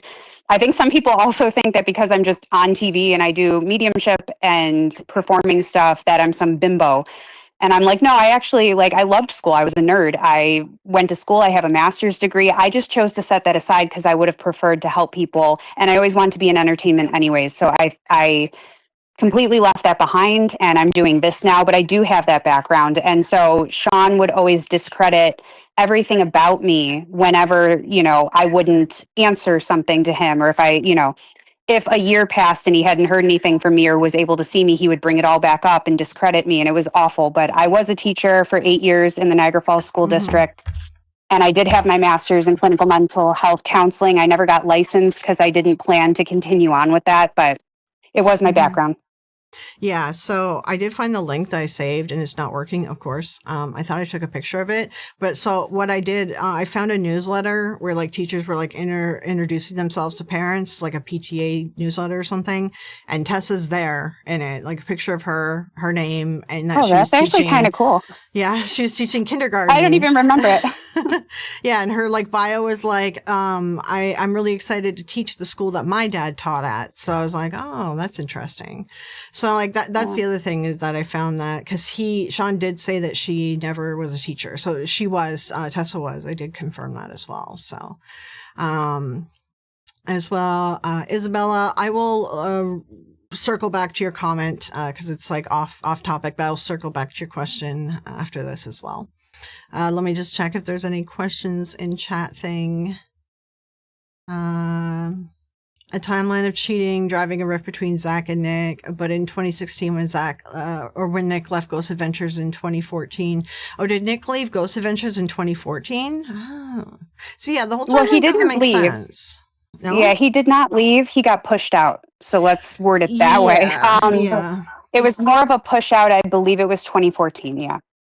Okay. So yeah, so it goes like even further back. So then, yeah, I don't know. That rumor that I found in a couple places doesn't really make sense because he was already out of Ghost Adventures. So Veronica had nothing to do with that. I believe they were still married. They were. So 2014, they were still married. There was a huge, and I'm sure Nick will eventually be able to talk about this on his own terms. I don't like speaking for him, but I will say from experience and from what I know, Zach is a narcissist. I think most people who watch him can kind of get that vibe from him. Nick was doing other stuff on the side just as Zach was. Zach just didn't like him kind of progressing or doing anything. And he started making ultimatums with the networks. He was telling Aaron and them basically, we're not going to invite Nick to the next location, then the next location. And if you guys talk to him or if you communicate with him, you guys are going to get fired. And pretty much left Nick no choice but to have to leave because Zach wasn't including him on anything. And he pushed him completely off the show. Nick created Ghost Adventures. So it's actually his show that he created. That original documentary was Nick's. He filmed it, edited it, brought it to Travel to have it pitched. He did everything. And so he owned that technically. And then Zach came in. He was a wedding DJ. Nick brought him in. And then he knew Aaron for quite some time. So him and Aaron kind of started it off. They brought Zach in, and that's how the whole documentary started. And that blew up into the TV show. But then towards the end, Zach was just a very, very power hungry person. He's a narcissist. He couldn't handle anybody else being above him. And he pushed and pushed and pushed until he could get Nick out of there. And Nick got completely screwed. They were young guys at the time. So contracts back then versus the way we look at contracts with networks now were like completely different. I don't think they all really knew what certain things meant. So there wasn't wording in there to protect Nick the way that he should have been. And that's what happened. And then Paranormal Lockdown came around. That was more successful than Ghost Adventures as far as ratings. And Zach had that taken off the air as well. He gave the network an ultimatum, and that's how Paranormal Lockdown got shut down. And so it's just been a pattern, but it had nothing to do with Nick or his relationships. Yeah. And Nick did a video series or like one video or two videos. I can't remember. But he released it out on social media, like, I don't know. It was like a few years back. If anyone wants to watch it, where Nick kind of tells the story of what happened as well. Because like Paranormal Lockdown got taken down, and so did the whatever the Project Fear guys were. I can't remember the name of it from the beginning. Yeah, Destination Fear, I think. Destination Fear, yeah, and they got pushed out kind of as well in a similar situation, right? So yeah, and we spoke to Dakota as well. So Dakota witnessed a lot of things and confirmed for us that Zach did shut down Paranormal Lockdown and have that happen. So that's why when certain people or anybody says that can't happen or Zach doesn't have enough power, that's absolutely not true. He does have that much power, unfortunately, or at least he did. I can't say that maybe he has that much now because things have changed so drastically, but back then for sure. Yeah. Like definitely we're hearing the same thing from a lot of people. So it seems to be a recurring thing from it, right? So they were setting you up with the TV series, right? And then it was like ready to go, and they didn't know that you were dating Nick. And then you just like mentioned that you were engaged because you were excited about it. And then they canceled your series, right? And that's sort of like, I know it's in the little corner down here, guys, but this is the Instagram post where Tessa was talking about it. I don't remember when this post was. Can't remember the date on it, but this is it here. Yeah, I don't remember when I posted that, but I know I have all the emails and everything as well. But before I had met Nick, I was approached by 2 different production companies. One was Painless Productions, which was in charge of, let me think, Ghost Brothers. I think maybe the Dead Files. I don't remember. I know that they were in charge of a bunch of different paranormal things back then. They contacted me, and then I got contacted by My Entertainment, which is the production company behind Ghost Adventures, or at least it was. And the main person there is Michael Uden. And initially, the phone call that I got was, we want you to be the medium on the new Ghost Adventures, whatever that meant. So I don't know if that meant like house calls or the newer ones that came out. And my immediate response was, yeah, I'm not interested because I don't even like that show. So why would I do that show? Yeah. And, and so basically they were like, well, we like you enough because we've been watching your stuff. And so would you want to develop like your own show? And I was interested more in that. So we worked for, I think, 4 or 5 months on a show concept. Actually, it turned into a show concept, a podcast, and then possibly a spin-off show. They pitched it to Travel Channel, TLC. Pretty much we had it greenlit. And then Nick proposed to me, and Nick and I had kept our relationship. Like we made hints here and there, but nobody really knew that we were together. And then when he proposed to me in April, I got excited and I told the network, I was like, oh my God, Nick proposed to me. And within 24 hours, I got the call because they must have, I believe that Zach, and let me just say this first, I think that Zach was in on this the whole time, the same way that he was with Destination Fear. It was kind of like he allowed Destination Fear to be on there, but he had to have control of that. And that's the reason. And Zach got paid, I think, equal or more money than them. And Zach had nothing to do with Destination Fear. It was just his hold on it. And I think that's what he wanted to do with my show as well. So Zach was in on everything because him and Michael Uden, as we like to say it, they're in bed together. So 24 hours goes by and I get the call. And basically they say, you know what, we were thinking about it. And I guess there's just no more room for medium shows on TV. And they shut my show down. Yeah. So I got mad and my response was, so you're going to tell me this has nothing to do with Zach? And then radio silence after that. Actually, I think one person responded to me and said, I just want you to know that this has nothing to do with you and I'm still a big fan of yours. Right. Yeah. Now I'm just bringing up those the pictures that you sent me too, because I wanted to touch on what happened with the process server and stuff, right? Can't remember what the Google is that shows this. Yeah. So here. Okay. So yeah, I found that interesting too, because we did hear that from Nick as well. And Tessa had a show in the works. And I know like Dakota was supposed to talk about this, but never did. But I do think Zach like probably scares some people sometimes. So I figured, we kind of figured that. Well, he's a big fan of cease and desists. Zach is. Yeah. So Yeah. All right. So then I have these ones. So I'm going to bring up this other window. Hold on. I just loaded this stuff in here. Okay, so what I wanted to talk about, and also here, let me show you guys this. This is the first episode of her podcast when she first met Nick, and the date is September 17th, 2020. Just so you guys know about it. All right. So this is the podcast on Tessa's thing. All right. So I just want to show that. Now, the next thing I want to kind of talk about, because I mentioned this in Dust's stream, and here, anyone watching, if you want to pause it, but you can just Google this. The story is out there. Essentially, I mentioned this in Dust's stream, and I wanted to talk about it too, because I've even like commented on it I just sort of like did an offhand comment on it in another video too. Cause I'm like, oh, like, I don't really like how she's showing her kid, like her kid. So essentially what happened was Veronica got a process server to serve Nick and Tessa, I guess Nick, for papers for more money or whatever for the kids, right? So, and we're going to get into like some of that too.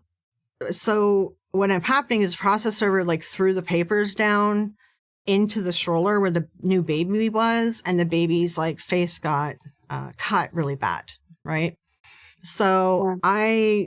I've commented on this before, and I've said, you know, I don't like that she put her kid out there. And there was like a newspaper article that went out too, and it was like it was written like in a very not in your favor kind of way too. That it was kind of messy, right? Yeah. Well, let me just double check the chat and make sure I'm not leaving anything. Bitter ex-wife thing. Yeah, we're gonna kind of talk about that because Tessa has sent me a bunch of stuff on the ex-wife, so we do have receipts on that. Destination America was merged into Discovery. That seems to be when Paranormal Lockdown got canceled. Okay. Almost only stuff on Discovery is Zach now. Yeah, it seems like Zach is like the only thing. Like he needs to be involved in everything. Yeah. Yeah. What a mess. Yeah, KK. Yeah. I knew something was wrong with the shipping said about Tessa. Yeah, I mean, around the relationship with Nick and everything, like, yeah, like I started going through the timeline and started looking at social media posts and stuff to confirm things. I was like, oh yeah, this doesn't match. Like the timing of this doesn't make any sense at all. Like it's off by years, you know? So yeah. Zach had his hands in a lot of things, didn't realize he was pulling so many strings. Oh yeah, no, Zach, he definitely, he likes to make sure he's involved in everything. Yeah. Zach's programs are getting less and less viewers. Yeah. TV is dying. Like, to be honest, TV is dying. I remember like classic TV, right? So I remember there being a thing, Nick wasn't allowed to have a program on Discovery. Well, Zach, yeah, that's what, if you guys go find Nick's video, he explains that essentially like he was forced out because he wasn't allowed to like work on any other projects if he was in this contract, if I'm remembering correctly. Well, he actually was allowed to work on other projects. It wasn't within the contract that they weren't, because Zach was also working on other projects on the side. But it somehow came out that because Nick was working on other projects that he was doing something wrong, but he was not. That was not part of the contract. Because if it was, then Zach would have been in trouble too, because he was doing the exact same thing. So the contract didn't say that. Right. Yeah. And Taryn Paranormal Brew, but it's hearsay, all of it, both sides. Yeah, I mean, this whole thing with Nick and Zach and everything, but I mean, all of us seen Nick's video like years back, you know?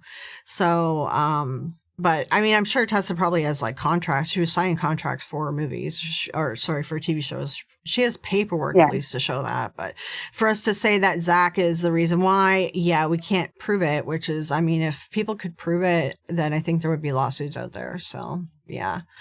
Nick being forced out of Ghost Adventures changed the entire chemistry. Yeah, it got like, yeah, it did shift after that. A lot of people have said that. Yeah. So what ended up happening is during this whole time with Nick and Tessa, since they've been married, they've been dealing with Veronica, dealing with her, like doing a lot of stuff, right? Like, what was it? This one where let's see if I can show you guys.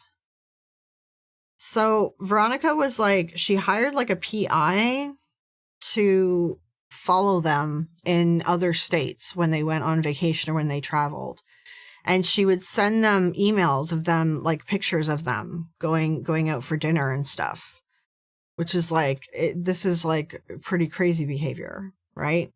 Yeah, and I can't even confirm that she had a PI. I don't know who she had following us. Yeah, we just assume it's a PI because it was in a different state, and it's like she wasn't taking time off work to do this, so someone was helping her essentially, right? Somebody must have been. Yeah, and just like the comment on here too, because I mean it says here, explain why you can't pay tuition. So like a part of this too, and this whole thing. So her putting the information out here with the kids. and then everything else going on, is essentially stuff was ramping up a lot with Veronica in the back end with Veronica, and she wasn't stopping, but Veronica was like doing a lot of stuff that wasn't out in the open, obvious for people to know it was her. She wanted to come across as like not the bad one in the relationship. You know what I mean? So Tessa reached a point where they felt they had to just like release something out to the public to make her stop. And so then they released this, and they released the body cam footage, which I know I talked about it on Dust's stream, but I didn't remember watching the hospital part of it. And I wonder if maybe someone shared a clip of it without the hospital part. I just seen the part with her standing there crying at her house. But the hospital part is very like, yeah. So essentially it's that whole video took place at the hospital. So I won't disclose why we were there, but put it this way, it had to do with one of the children and everything that's going on with the mother. And it resulted in a hospital visit. And, you know, I think what's frustrating from like any parent's point of view is, unfortunately, we get caught up in like the family court system. We rely on the courts to do the right thing, right? And so people always say, well, just take it to court. And so for years and years and years, we take it to court and we fight and we're trying. And then you go get a GAL, who's a guardian ad litem, who's supposed to speak for the children. And, you know, DCF gets called. And then you think, okay, DCF is going to investigate her and then they're going to help us, right?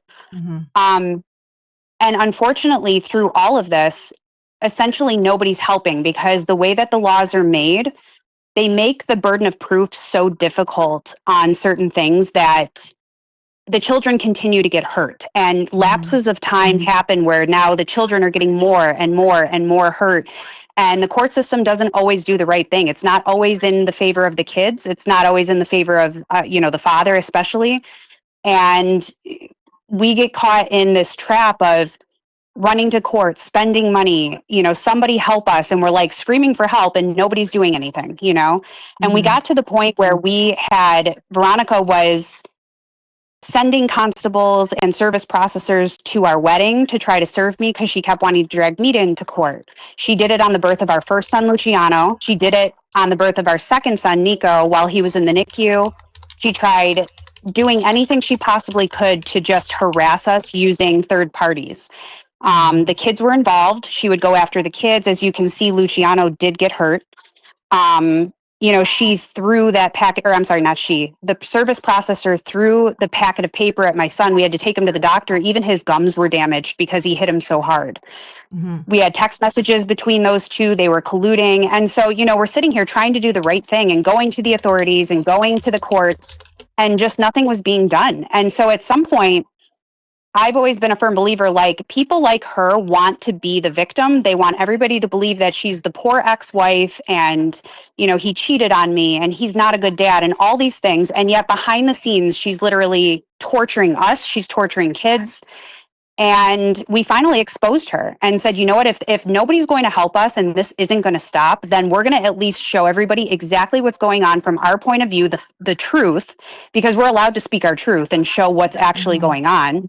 I did not show the children. I would never do that. I didn't share any, personal information regarding the kids, but I think it's important that people see what's going on, because we're not the only family going through this. There are so many other people who are going through this same situation, and they rely on the courts and the authorities and everybody to help them. And that's not always how it happens, Yeah. Yeah. And so like I was talking to Tessa about it, because I'm like, this is something that was bothering me that you put this out. Right. Yeah.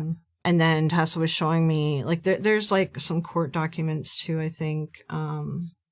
Yeah, we had at one point we did have an order of protection that we got after she was stalking us in Disney World. She had pictures taken within like 5 minutes of us going into a restaurant that just scared the shit out of us. And then it has since been vacated, but it was on, I think it was like a 5-6 month time span where we had an order of protection to try to help us. And it's just been ongoing. Yeah. It's like, so essentially you guys, what Tess explained to me is that they were sort of desperate for this stuff to like let up. And so then they decided to release that stuff publicly. And then it did help. It started to let up because Veronica doesn't want the world to like know. Like she wants like Nick to be the bad guy kind of thing. Right. So yeah, it's pretty rough, like stuff. And that's why I was like, when I talked to Tessa on the phone, I'm like, can I ask you about all this stuff with the kids? Cause like this stuff, like, I like this stuff is kind of grinds my gears cause you just look at like, what is the Ruby Frankie thing that happened with the YouTube family vlog channels and stuff. And you just see kids get brought into it. I'm just like, oh God, are we going to have like, is this Ruby Frankie path or like what's happening here, right? So that's why me and Tessa kind of talked about the kids and why she did post that, and yeah, I mean that's the only thing that you did post about Veronica is those things. So and it was all, honestly, it was just, it's a fact. It's like you can't deny what's in front of you. There was a video of what took place. You could hear the police, you could hear the nurses who were the ones who called DCF. And the service processor, I think it's important to know, he was charged with endangering the welfare of a child as well as harassment in the second degree. So, you know, we did pursue charges on him. It's just the sad thing is at the end of the day, like you're saying, like, of course the kids are our main concern. Our goal with that video is to shut her down and let her know that like, we're not going to stand up for that anymore. And people are going to know exactly who she is. And we're still pursuing things to try to help the situation. But, I understand your concern. And that's why I thought it was important that we talked about that. So you understood where we were coming from. Yeah. And then we talked about that. And then, you know, you sent me the pictures of her, like the pictures I showed you guys. And just to touch back again with the tuition part. So, Nick's girls that Veronica and Nick share, they thrive better in the public schools. And like Veronica just wants to insist them go to this expensive private school. Right. And honestly, guys, like Nick doesn't have Ghost Adventure money anymore. So like if she's trying to, I kind of understand, like you got to kind of make some cuts. He just doesn't have like tons of money anymore. Right. Like, I mean, the reality is, well, the reality is, I don't think anybody does who was on TV back then. Like cable TV is gone, right? Everything's turned to streaming. Nobody's making Ghost Adventures money anymore. And I don't even think Zach is anymore. You know, he does have running shows, but their budgets are being cut so much because of streaming, you know? So like what was made back in 2007 to 2014, that area, nobody's making that right now. You know, it's almost like, and then on top of it, when you hit a big show like that, that's kind of like a 1 in a million chance. It's not like you go from hit show to another like huge hit show and it's a sensation. It doesn't always happen like that. So to think that you're making millions all the time simply because you're on TV, it doesn't make sense. You know, most people are not making that anymore, no matter how big you were at one point. And that's just the nature of the business. That's what's happening right now with streaming, and that's the reality of it. And so when it comes to situations and discussions that were made when you had millions versus like the reality of the streaming world now, like it doesn't make sense, you know? Yeah, I think that honestly, I think Zach makes the majority of his money off the museum. Like, I think the museum's his big money maker, to be honest. He has spent quite a lot on that too. So, and he's got a lot going on with that. So, But yeah, so that's why I was like, okay, well, we can talk. Let's talk about this sort of interpersonal stuff. I'll bring you on like to talk on live, and if anyone has any questions or anything on it as well. And yeah, I mean, I can play you guys that video in a minute too, where it has the body cam footage of them in the hospital talking to the nurses as well, because I think that gives some more, what's it called, context behind the beginning of the body cam footage. So, but yeah, we can look at that as well on the stream too. So, all right, let me see. If you guys have any questions for Tessa as well, this is like your opportunity to ask them too. Taryn, this reminds me of Dust video. Yeah, essentially the other side of Dust video. Yeah, essentially. That's why I was like, okay, well, you know, let's talk about these topics and we'll bring you on to discuss as well. So, but we're trying to like not talk too much on the Sean stuff, and mainly because we're like still waiting for some proof to be dug up and everything. So we can't really can't really like comment or like make a decision on that, but you guys have the information, right, about what each side has to say. So you guys can make a decision on what you think about that. So yeah. The only reason Zach seems fine is because of that museum. Yeah, and I bet that he probably gets paid like good money to do appearances or something if he does any. I'm not sure if he does. So, but I he don't believe might. he does. Yeah, I don't believe he does. If he did do it, he would definitely ask for a lot. Mhm.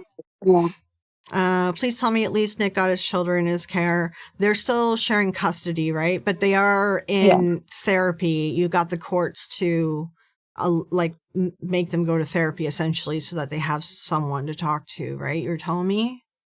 Yeah, in those cases, I think in most cases where there's situations like this, the courts will say, that the children should be in therapy. And if there's a GAL involved, most of the time they will, push therapy. And then the same thing, like DCF was called on Veronica and they investigated her, and they will also, require therapy for the children. So, in the very least, that stuff is implemented. But yeah, they share 50-50 custody at this point. Yeah, and then what happened with this footage here, DCF was called, but it took them 30 days to come investigate. And 30 days is a long time to get your house in order, right? So the system is kind of like failing in a way. So you know what I mean? But here, let me play it for you guys. Yeah, it was really, really sad. It is, yeah. For domestic assault and battery. I have hospital staff in there saying we need to look into the footage. She grabbed this child and dragged him to the bathroom. What? That was Annabelle. Not. Are we talking about Chloe or Annabelle? Two different children. That's right. It's two different. And we talked to both children. What? Both children. Yes. You dragged one of them into the bathroom and you grabbed the wrist on the other one. They're both saying you grabbed their wrist. The little girl was scared of her, so I brought her in here. We told her she had to stay outside because she caused problems. The mother came sawing through the front door and dragged the 11-year-old into the bathroom, which we saw on camera. So the charge nurse told me to get into the bathroom with somebody because she had a corner in the bathroom. What did she drag you in? What was she dragging? Went in there, she was like this to her daughter, and her daughter was like crying. The daughter doesn't want to go back at all. The daughter said, I don't want to go back there. I don't think they will. She just told me that. All right. You have no markings that show that there was abuse, and you're going to sit there and tell me that I am? That's what he's saying. That's not what he's saying. I'm going over. You just told me that. Okay, I think that's the whole thing there, because it kind of played a little bit at the beginning again. So, just to give some context on that, I think that I saw this originally on a Reddit post, and it was just like the beginning where the cops were talking to her, but it didn't have the hospital part in it. So when I was looking at everything again, that's when I saw the hospital part, because the hospital employees are kind of it was awful. Yeah. We were really, it was a great staff. I'll say that. They were wonderful people. They handled everything, in my opinion, the hospital staff handled everything wonderfully. It was just a very, very unfortunate situation that, then escalated to her because DCF took so long to investigate. She alienated the kids. She continues to try to alienate the kids. And it just spirals, and this is kind of where it puts us in a position of we're crying out for help. Authorities aren't helping us. The courts aren't helping us. Nobody's helping the kids. That's for sure. And so that's why we made the decision to show everybody what she's been doing in hopes that she would stop. So. Right. Well, hopefully it helped. I mean, you said it helped a little bit, right? At the very least. And, with the therapy that is hopefully ideal. So it's a weird, shitty situation for sure. So it's been an ongoing thing that they've been, you guys have been juggling on top of everything else. Right. So yeah. And I always remind people in situations, because I think people can relate to this. If you're in a relationship with a narcissist, which I believe she was, and I've experienced that as well, if they can't control you anymore, they're going to try to control how other people view you. Mhm. And most of the time, if you have a narcissist as a parent, they will then control the kids, and that becomes a pawn for them as well. And it's a very unfortunate situation. Yeah. It's not ideal at all, in the least. No. All right, in chat, Scarborough, I heard from folks that the Paranormal Museum feels really icky to a lot of items. Yeah, he has a whole section for like, SKs, serial homicide people, and I've seen pictures of like what's in there, and it is gross. Yeah, I think it's inappropriate. It's not even a paranormal things. Like, it's like he's collecting memorabilia from like horrible homicides in the history of the world, in Zach's museum. It's I don't like that. Also, I have heard, and also I was watching another video of someone that's not really in the debunking community, but like she does a lot of debunking, but she's kind of like off doing her own thing, and she's talking about her experience in the Zach's museum. And the thing is, I've heard that he'll pump in some extra oxygen or some hot air or some of that smoke. There was smoke everywhere. She explained there was that smoke everywhere, which who knows if that can cause you problems, because the whole tour is something like 4 hours or something. Like, it's very long. And they don't let you have water or anything while you're in there, like, no food or drink. But then the tour is very long. They have like the heat cranked up in some areas don't. Some areas have smoke everywhere. Some areas have other, like, they have scents everywhere. So it's like all these things that he catches in his museum are just people reacting to all the crap that he's like pumping in there and not letting people have water. Like, it's crazy. I don't believe anything in that museum, to be honest. Yeah, that's wild. I don't know anything about it because I've never gone, obviously, and but that's wild. I've heard a lot of things that gone on there that is not good, but yeah. All right, Tessa. So Taryn is asking. I feel like Tessa said, she's like, just double checking. Did she say that you were afraid of Sean? And she says she's asking you, does coming on here and talking about him, does it concern you? Do you think that it will fuel his alleged craziness some more?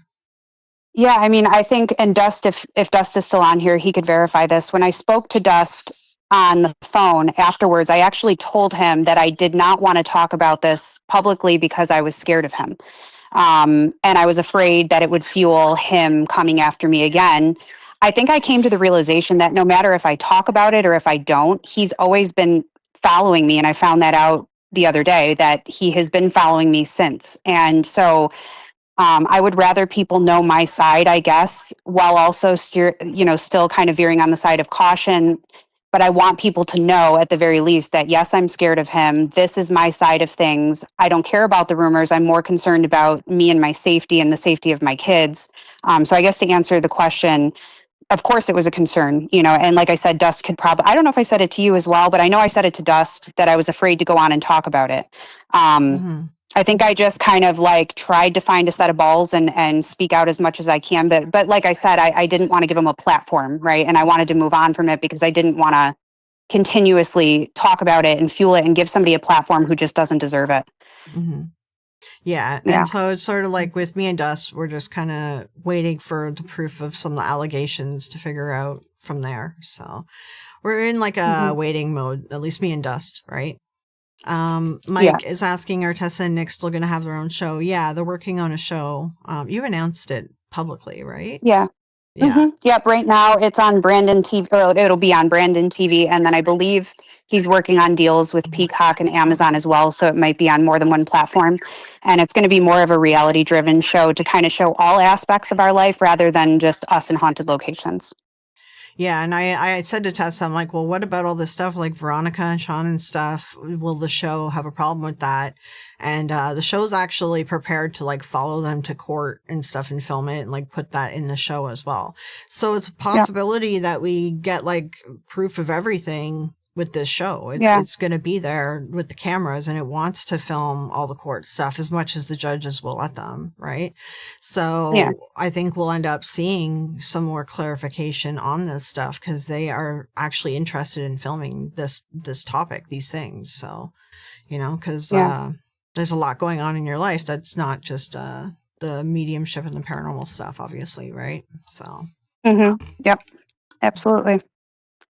Scarborough says 2 hour tour. Yeah, okay, it's 2 hours. I couldn't remember what she said, but yeah, claustrophobic, over hot, not allowed to sit down or have drinks. Yeah, exactly. Oh, wow. You can't sit. You have to keep standing. You're in a huge group. Some rooms are super tiny, so you're all like close together. And those rooms, they've blocked the AC in. And then there's a room that's really tiny and hot like that too. And they put smoke in it. And that's where Hand of the Horrible, she saw something and she swears like she saw an actual ghost or something. But then, like, I posted underneath, I'm like, this is the stuff that he does, because I've heard other people saying that there's, like, no AC in some of the rooms, and they're like, I think that he's doing this on purpose. And I'm like, okay, that all makes sense, honestly. It really does. Yeah. Yeah. It sounds to me like he's, like, pushing an environment that would cause people to feel off or feel dizzy, or, Exactly. if you're in heat like that and you start hallucinating or you see something, I just feel like it's definitely something that he's trying to do. Yeah, I think he knows how to tweak the environment of anywhere to try to get results, right? So yeah, that's wild. Yeah.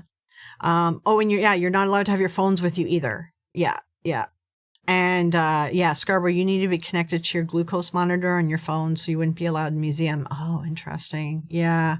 I don't know if I would do it. Like, I have a claustrophobia issue, so I don't know if I could handle it. Yeah. And Chris said, you just like feeling unwell and then you think it's ghosts. Yeah, it's just feeling unwell because of the environment that he puts you in. Exactly.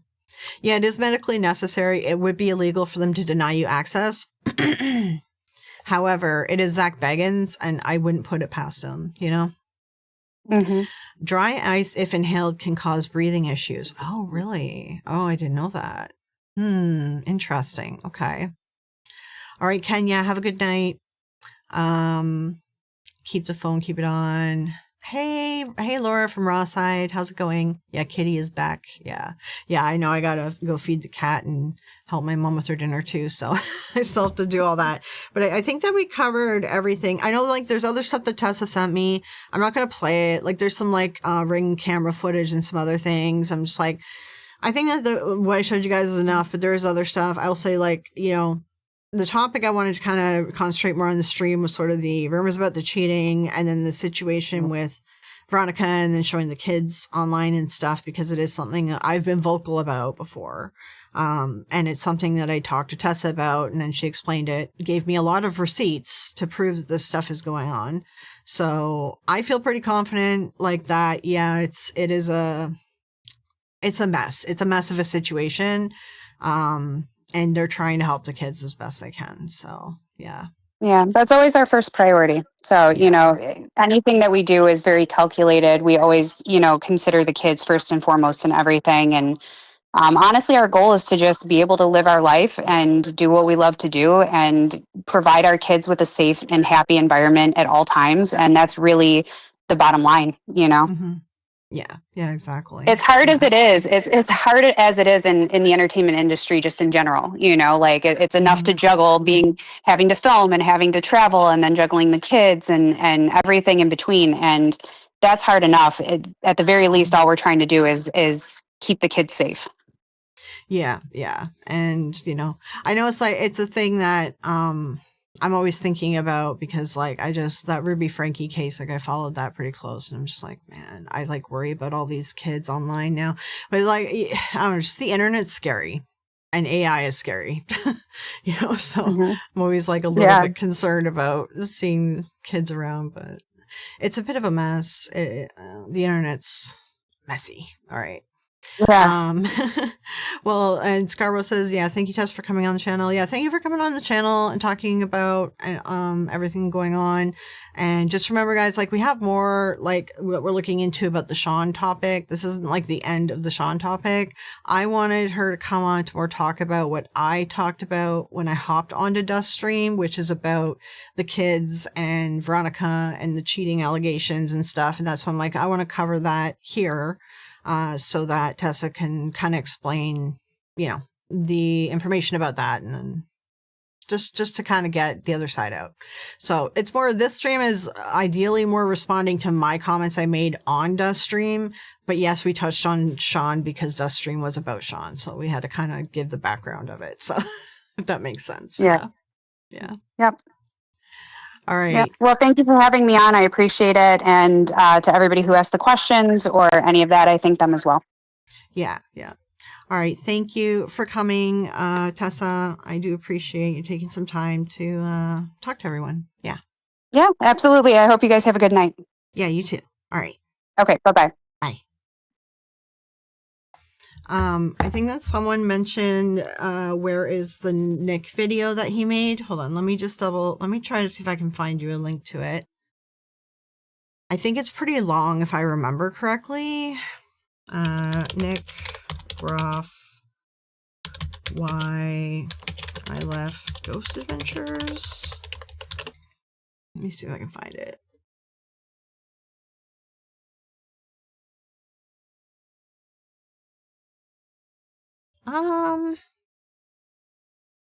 Let's see.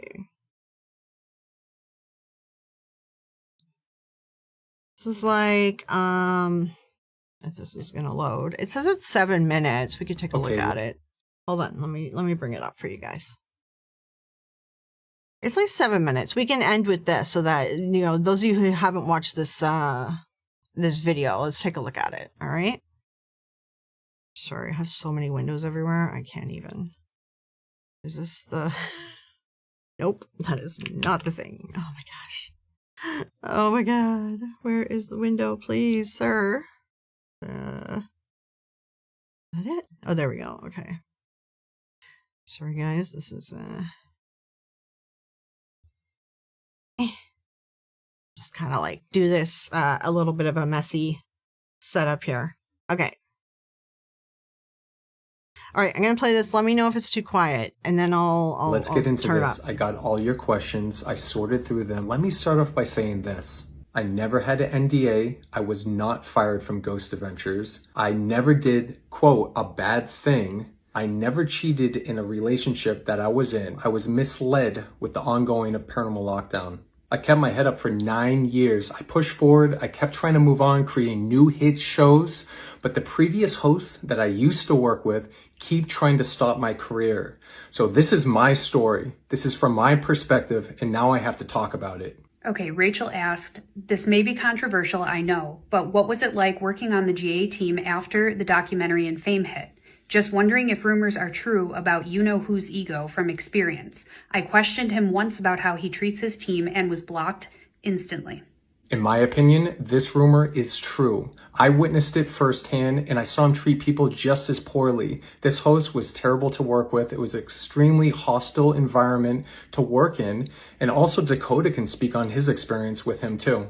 All right, this is from Glenda from Texas. Aaron has already explained why you were fired. You went behind Zach's back, started a new show without discussing anything with him. Trying to destroy him at this late date will do you no good, except she spelled no wrong. I did not get fired. That is false. I did not go behind anyone's back. My contract allowed me to produce other shows, just like the other host who I was working with, who produced several other shows. This is simply jealousy, nothing to do with legalities. There were multiple questions regarding whether or not you believe that you have been limited or blocked from appearing on Travel Channel. In my opinion, I do believe I was blocked from the network and continuing my shows, specifically because of one host who I used to work with. And the reason I know this is because several executives I spoke to at the network said, I can't come to that network as long as he's there. And also, years later, speaking to Dakota, who finally spoke out about it and confirmed it for me, that yes, when he was filming with this one host at a location, this host came into the room bragging, laughing, saying, ha ha ha, Nick's never going to work in America again because I gave the network an ultimatum to choose him or me. So now having that confirmation, this is the reason I'm speaking out today about it, because finally someone has the guts to talk about it publicly. Marshmar1 says, I'm sorry, this was like 10 years ago. Move on with your life, stay out of the drama. It's not drama when it directly impacts my life, my career, and my family. I wouldn't have to get involved in this conversation if this individual didn't continue interfering with my life. There's a ton of questions wanting to know exactly why you left Ghost Adventures. In my opinion, based on what I was told, a certain individual that I worked with called up the network and said he would not show up at the next location if I showed up. I was dragged along for 2 months and I kept being told, we don't need you at this next location. Then another week would go by, we don't need you at that location. Got to the point where I was dragged along for so long that my lawyer finally stepped in. He gave me a choice. I could either move on and make something better, create something new, or just be a sitting duck and just wait. So I chose to move on and create Paranormal Lockdown. Okay, so this brings me to a bunch of other questions that have to do with Paranormal Lockdown. People want to know what happened to Paranormal Lockdown. Many of them are saying it was my favorite paranormal show of all time. Paranormal Lockdown became one of the highest rated shows for the network at the time. And yes, it is true that a merger was occurring and we were kind of on hiatus, still filming. But then I was told by the network executives that we would continue Paranormal Lockdown into 20 episodes and keep going after it.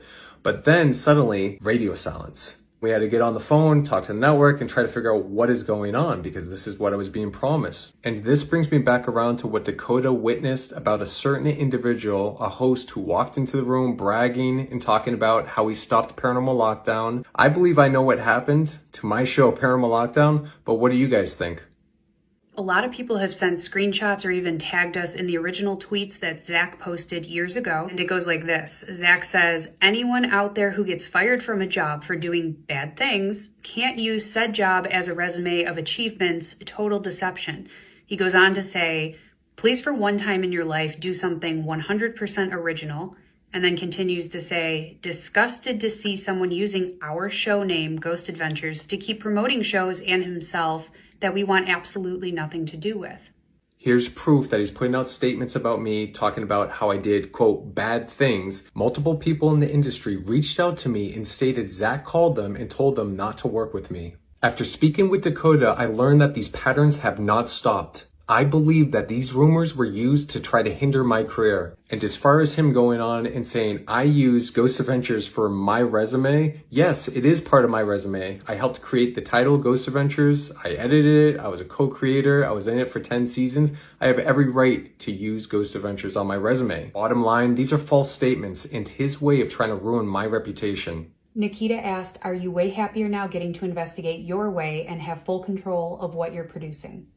As you're seeing now, people in the industry are talking how difficult it is to move away from a network that's fully producing their project. I took matters into my own hands, gained full control over my project, Deathwalker, so this would not happen again. To answer your question, I'm way happier now. I have full control of my projects. I'm away from toxic people. There's no restraints. And I'm able to pursue my passion of real paranormal investigations with credible evidence. What about the allegations in the media regarding you cheating? These allegations are completely false. I have never cheated. I have never had an affair. In my opinion, these rumors and allegations were put out into the media purposely by a very hateful and jealous woman. Chris says, how's the baby doing? I hope you all are happy and healthy. I couldn't be happier. The baby is doing fantastic. All of his brothers and sisters are doing great. They all love each other. Tessa and I are extremely happy with our life right now, and we're growing together. We're working on new projects, and we're pursuing our passion. I could go on and on about why I have zero respect for these certain people that I worked with in the past. I have never allowed anything to stand in my way. Tessa and I will not allow anything negative to stand in our way with everything that we have coming up. I'm putting all these rumors to rest because, again, we're moving forward. Tessa and I have been doing this since we were little kids, and we look forward to continuing to bring you real paranormal content. Okay.